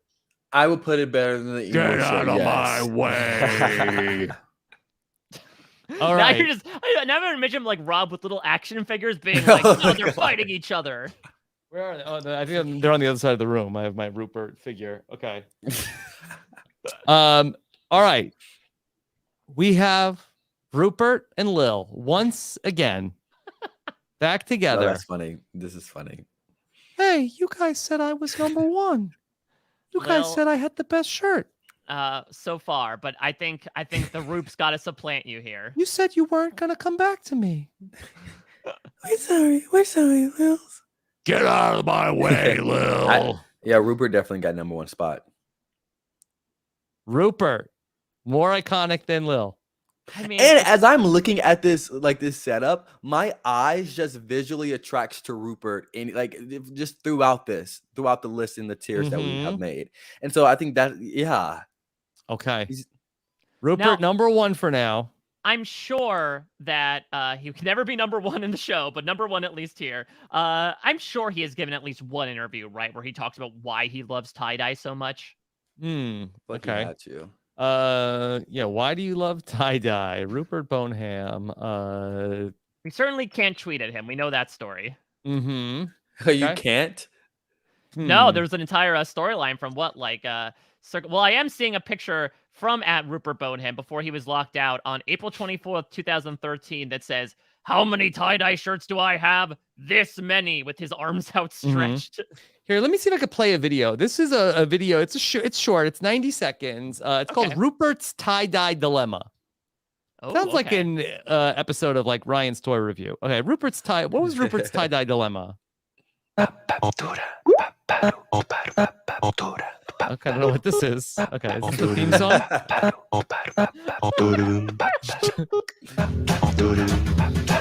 I don't know what's going on here. This needs to be like this new spoiler music.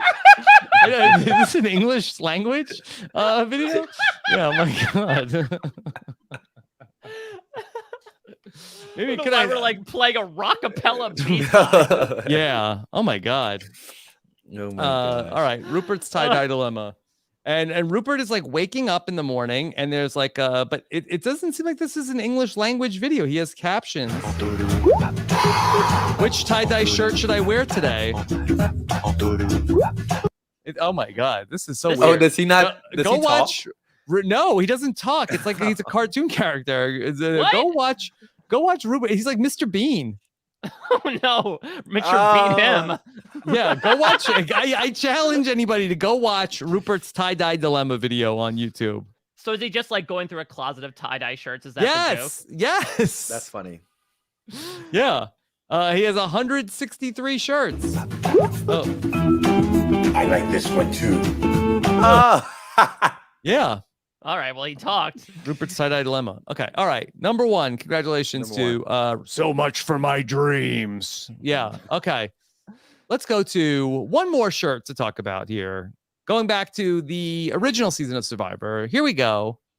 It is Jervis and Colleen, Target and Sitting Duck.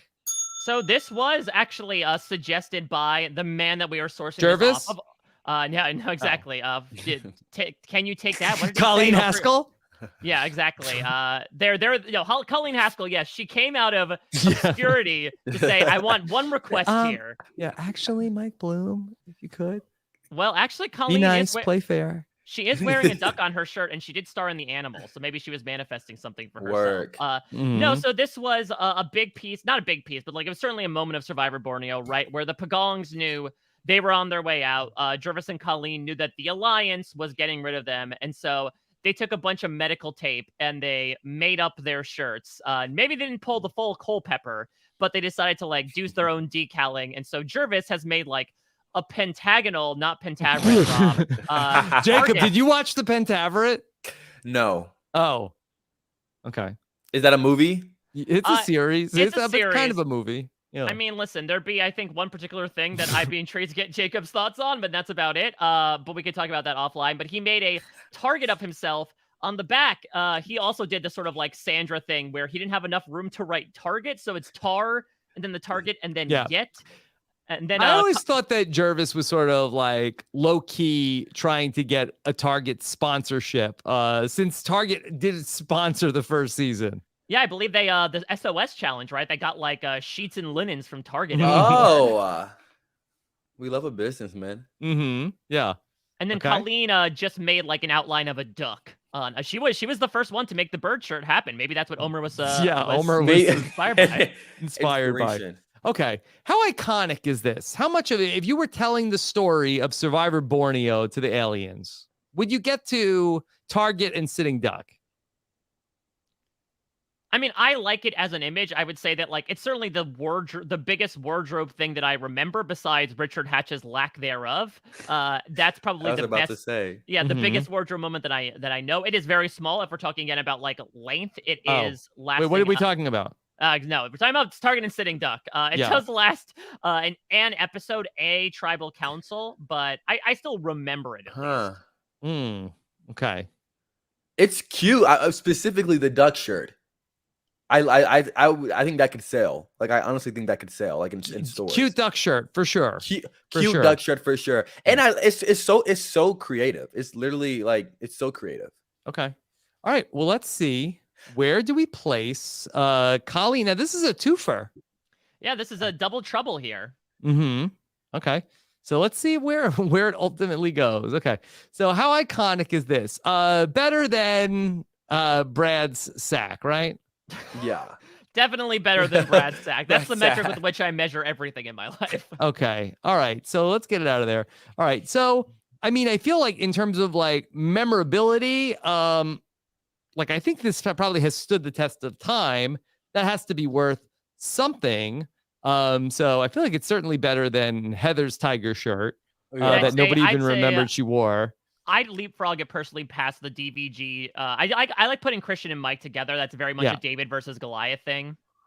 To me, I feel like there's some synergy here with Sandra's Half My Heart is in Afghanistan, maybe also made with tape.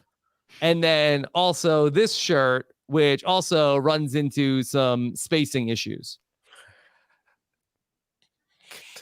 Yeah. Jacob, yeah, what do you think? I know. I don't think Sandra was made in tape. I think it was made in paint or mustard.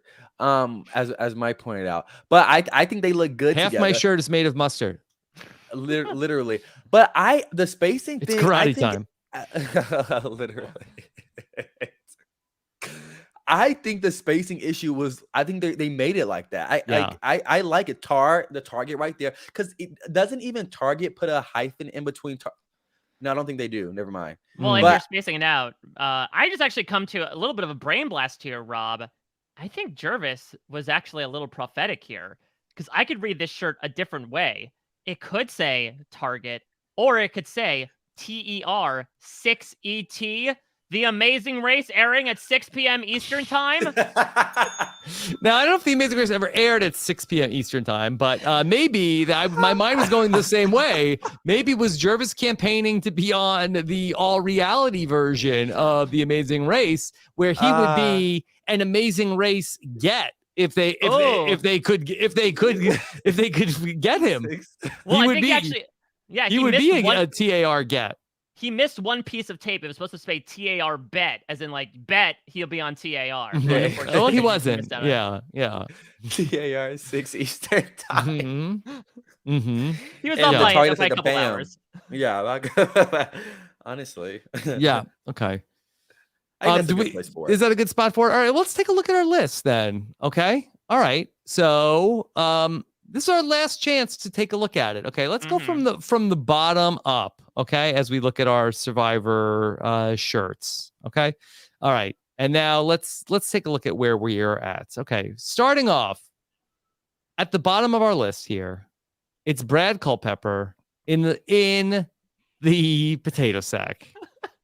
the least iconic of our Survivor shirts. It's tough because like it's iconic, but it's also the worst. So it's the tough, worst it's look. Like, but it's like it's also fun in that it really is on its own. So it's almost like iconic then it's in its own way as well. Yeah, I agree. It's the one thing that this was not a shirt. This is a potato sack that you fashioned as a shirt, and that he fashioned as a shirt. Yeah, and we don't know why. Like burlap is probably the most itchy of the fabrics that you could use to make a shirt. TBH. Not Yeah. Okay. Dang, I didn't even know that. Yeah, I guess they are made of burlap. Damn. Let's go with Cochran's. Both of their fabrics. For his sweater vest. All right. Not the greatest. So then we have pretty healthy sized tier 2 and tier 3. My Life is Fine and Ain't No Hershey Bar.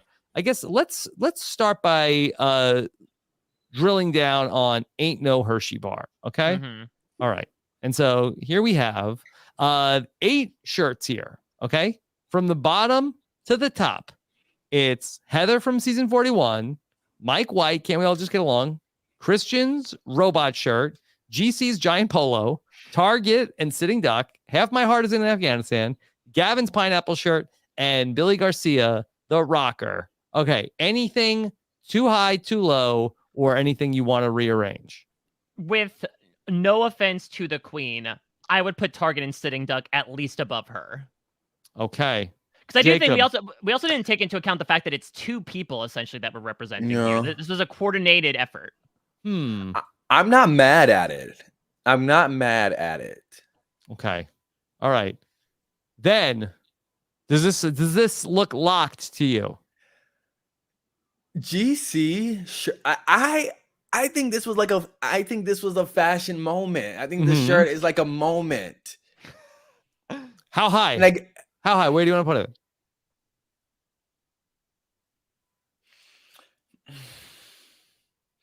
That's the problem. Because honestly, if I'm looking at the shirts that are here, does it? Well, yeah. I'm comfortable with it sitting where it is, but if it was like my birthday, it would be before Target. Okay. So it's like the gift to yourself is being able to Yes, put the polo it before Target? would be before Target. Yeah. Yeah. Here's a question. We love the Billy Garcia shirt. Should it be moved up a tier? Or do we think it belongs here? I think that of the shirts that are in this tier, I think that Billy Garcia is the first one that is actually memorable. So like, I think all of these ones are like, are interesting. Like, I think that Billy Garcia is the first one that I would argue is somewhat iconic of the shirts in this. Like, these are memorable for one way or another, but Billy's, I think, is sort of one of the things that defines him.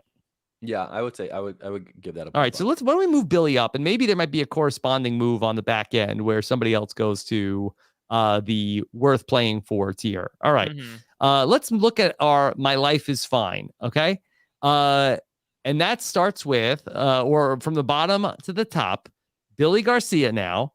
Travis's Bob Barker shirt, Brett Closer, Cochran's sweater vest, Ethan's grassroots soccer, Boston Rob literally carrying his family on his back, Natalie Anderson and the skort, Jonas's sushi shirt, and then also Jatia, I Heart Nerds. So I'll ask again the question that I just asked with Billy. Are there any that we want to bump up to the top tier now that we have a sense as to like the general shape of this? Or do we feel like the top three are untouchable? I wouldn't put any of these in the top tier. I agree. I think that the top three stands on its own. It is an elite trio, but the top three iconic shirts. Yeah. Hell of a Three Musketeers, I would say. Honestly. Okay. Honestly. All right. So then, Jacob, anything you see in My Life is Fine that you want to reorder? I feel as though the only, and I probably because he's not. I would switch out Brett. For who? I would put him at the bottom of that category. I would agree, because now that we are looking at Bubba and Billy, like, I think the designs of their shirt, like all three of these guys, we know the shirts are associated with them, and I feel like, ironically enough, his is probably like the least memorably designed of the three. Yeah. Okay. All right, so Brett Closer bringing up the rear there on our most iconic shirts. And then our top three, I think we're solid here, right? Yeah. I think we're locked. Okay, so just to give you that list one more time, okay? The most iconic shirt in Survivor history, Rupert's tie-dye. And then number 2 is Lil. Oh, why couldn't I have gotten number 1? Always second place. Then Omer, number 3. Then second tier comes in Jatia. I Heart Nerds. Yeah. Then Jonas, Sushi, Jacket, Natalie Anderson, Boston Rob literally carrying his family on his back. Ethan, Grassroots Soccer, Cochran Sweater Vest. Bubba's Bob Barker shirt, Billy Garcia, Brett Closer, and then the rest. All right. There you have it, everybody. I like it. Best Beautiful shirt list. Yeah, I'm ready to stock my wardrobe again. And you know, it's spring cleaning's a little bit over, but like I'm ready for a hot boy summer with all these designs. Yes. This okay. is the great blueprint. All right. Jacob, what's coming up for you? What is coming up for me? Honestly, I've just been chilling. Honestly. Probably when the Big Brother season starts to pick back up again, doing some stuff with that. I'm super excited to start watching Big Brother and the challenge in that area on the Challenge USA on there. But honestly, just living life and vibes, just running on that. If you want to keep up with me, you can follow me at JacobJ_Jones on Twitter, all social media aspects. And yeah, that's where I be. Okay. Jacob, so fun to get to do a list with you here today. Very much. I appreciate I'm that. so happy. Such an honor to be with y'all. Like, yes, Mike, it was so fun. Me being us having our first podcast together. I know the pleasure Yeah. was all mine. You brought the thoughts, you brought the style, you brought the stories, you brought the horrifying emu TikToks. You had it all. Yes. In one person. Yeah. Thank you so much. Such an honor to be here on the first podcast meeting of the both of you. So very, very fun for me and for the listeners. Mike Bloom. Now, Jacob, now you've never been on a podcast with Mike Bloom because when we get to this part, okay, get ready. All right. Strap yourselves in. Well, actually, Rob, why don't I throw it to you to start? Because you and I are doing something very fun on Tuesday night. Are we not? Is that officially going to be announced? It's officially, that's officially happening. I told the patrons the other day, but people had been saying like, hey, when are you going to Brant Steel? We said, okay, fine. We don't like to just do them willy-nilly. I want them to be special. And so we are going to do a Rob is a podcast first, where we are going to get ready for Big Brother season is around the corner. And we're going to Big Brother Brant Steel. And we're going to Big Brother Brant Steel with real life Big Brother podcasters from RHAP. And so we are going to simulate a Big Brother season with podcasters ready to go to comment on what is happening in the game. That's going to be on Tuesday night. I guess we're going live with that, right? I listen, a good question that I do not know the answer to, but this is incredibly Think about the logistics. Think about the merge. This is a thing that we did throughout 2020, and we did this with patrons, where essentially we plugged them into a Brant Steel simulator. So again, they have no bearing whatsoever on how they do in the game. They just have to sit there and essentially try to explain why they were doing these things in the game. So not 100% sure that we can do that live. We got to double check that. I don't know if I can stream well, we got to do some homework. Yeah, so we'll see. Either way, it'll be available shortly thereafter, but I believe it'll be Rob, myself, and of course Mr. Big Brother himself, Taryn Armstrong, will be the ones behind the scenes making commentary on it with a group of Rob has a podcasters. I don't think the list, listen, you could wait, much like Big Brother All-Stars, until the cast list comes out on the day of, but I'm very excited with the group that we're going to have there. So yeah, for those that have been Jonasing, if you will, for some Brant Steel in their lives, tis the season, and we'll start out with this one. I'm really excited for this one. And this is something that I know we have been talking about possibly doing for a while. We piloted this with the patrons, and they ended up being a lot of fun throughout the big off season before 41. So excited for that. Of course, I am still on that Survivor beat, specifically with Survivor South Africa. So a big returning season is happening in a little bit over a month. Survivor South Africa Season 9, Return of the Outcasts, where they are taking, it's a second chance season, essentially, where nobody has made the final tribal council, and it's a tribe of pre-mergers versus a tribe of post-mergers, which is really exciting, a really great cast. Shannon, Gus, and myself, every week, we got the opportunity to interview them before the season, like I do with the U.S. cast, and so we're going through the interviews 5 at a time. I believe at the time this is being released, half the cast, the pre-merge tribe interviews, should be out at that point. And then over on post-show recaps, my wardrobe is full of all the podcasts that like Rupert. Doing. Yeah, exactly. I have 163 podcasts. That's my backing track. Can you play it? Yeah. This is Mike Bloom's plug music, okay? All right, so Westworld is coming up on June 26th. So it's myself, Josh Bigler, and Joe Carfine talking about that new series. The Boys, which is a wild Amazon Prime series, has been out for a while now. It's aired its first 5 episodes, covering that with Kevin Mahadeo. That is a truly out of control but super fun superhero series. Obi-Wan Kenobi, speaking of all stars in a very different direction. There we go. Now that's more of a Star Wars feel, a little sci-fi. I'm covering Obi-Wan Kenobi with DM Philly and Latanya Starks. Obi-Wan Kenobi had a hell of a 5th episode this past week. Had a lot of fun with that. Talking Star Trek as well with Brendan Fitzpatrick. Star Trek Strange New Worlds has been airing. That was another podcast that just popped up, by the way. I'm doing another one now. Lost Down the Hatch with Josh Bigler. We're covering Stranger Things. It is literally all happening. I do not know how I'm able to get this vibe, but I just believe in the tie-dye, and I believe in the music. Think about this. Okay. All right. Mike, great stuff over there on post-show recaps as well. Great stuff today. Thank you all so much for listening to our Outwit, Outplay, Outlist. If you have ideas for more Outwit, Outplay, Outlist shows. They're so much fun to do. Let us know. Mike and I love to hear them on Twitter, of course, in the Rob's Podcast patron group as well. Thank you so much for joining us. Take care, everybody. Have a good one. Bye.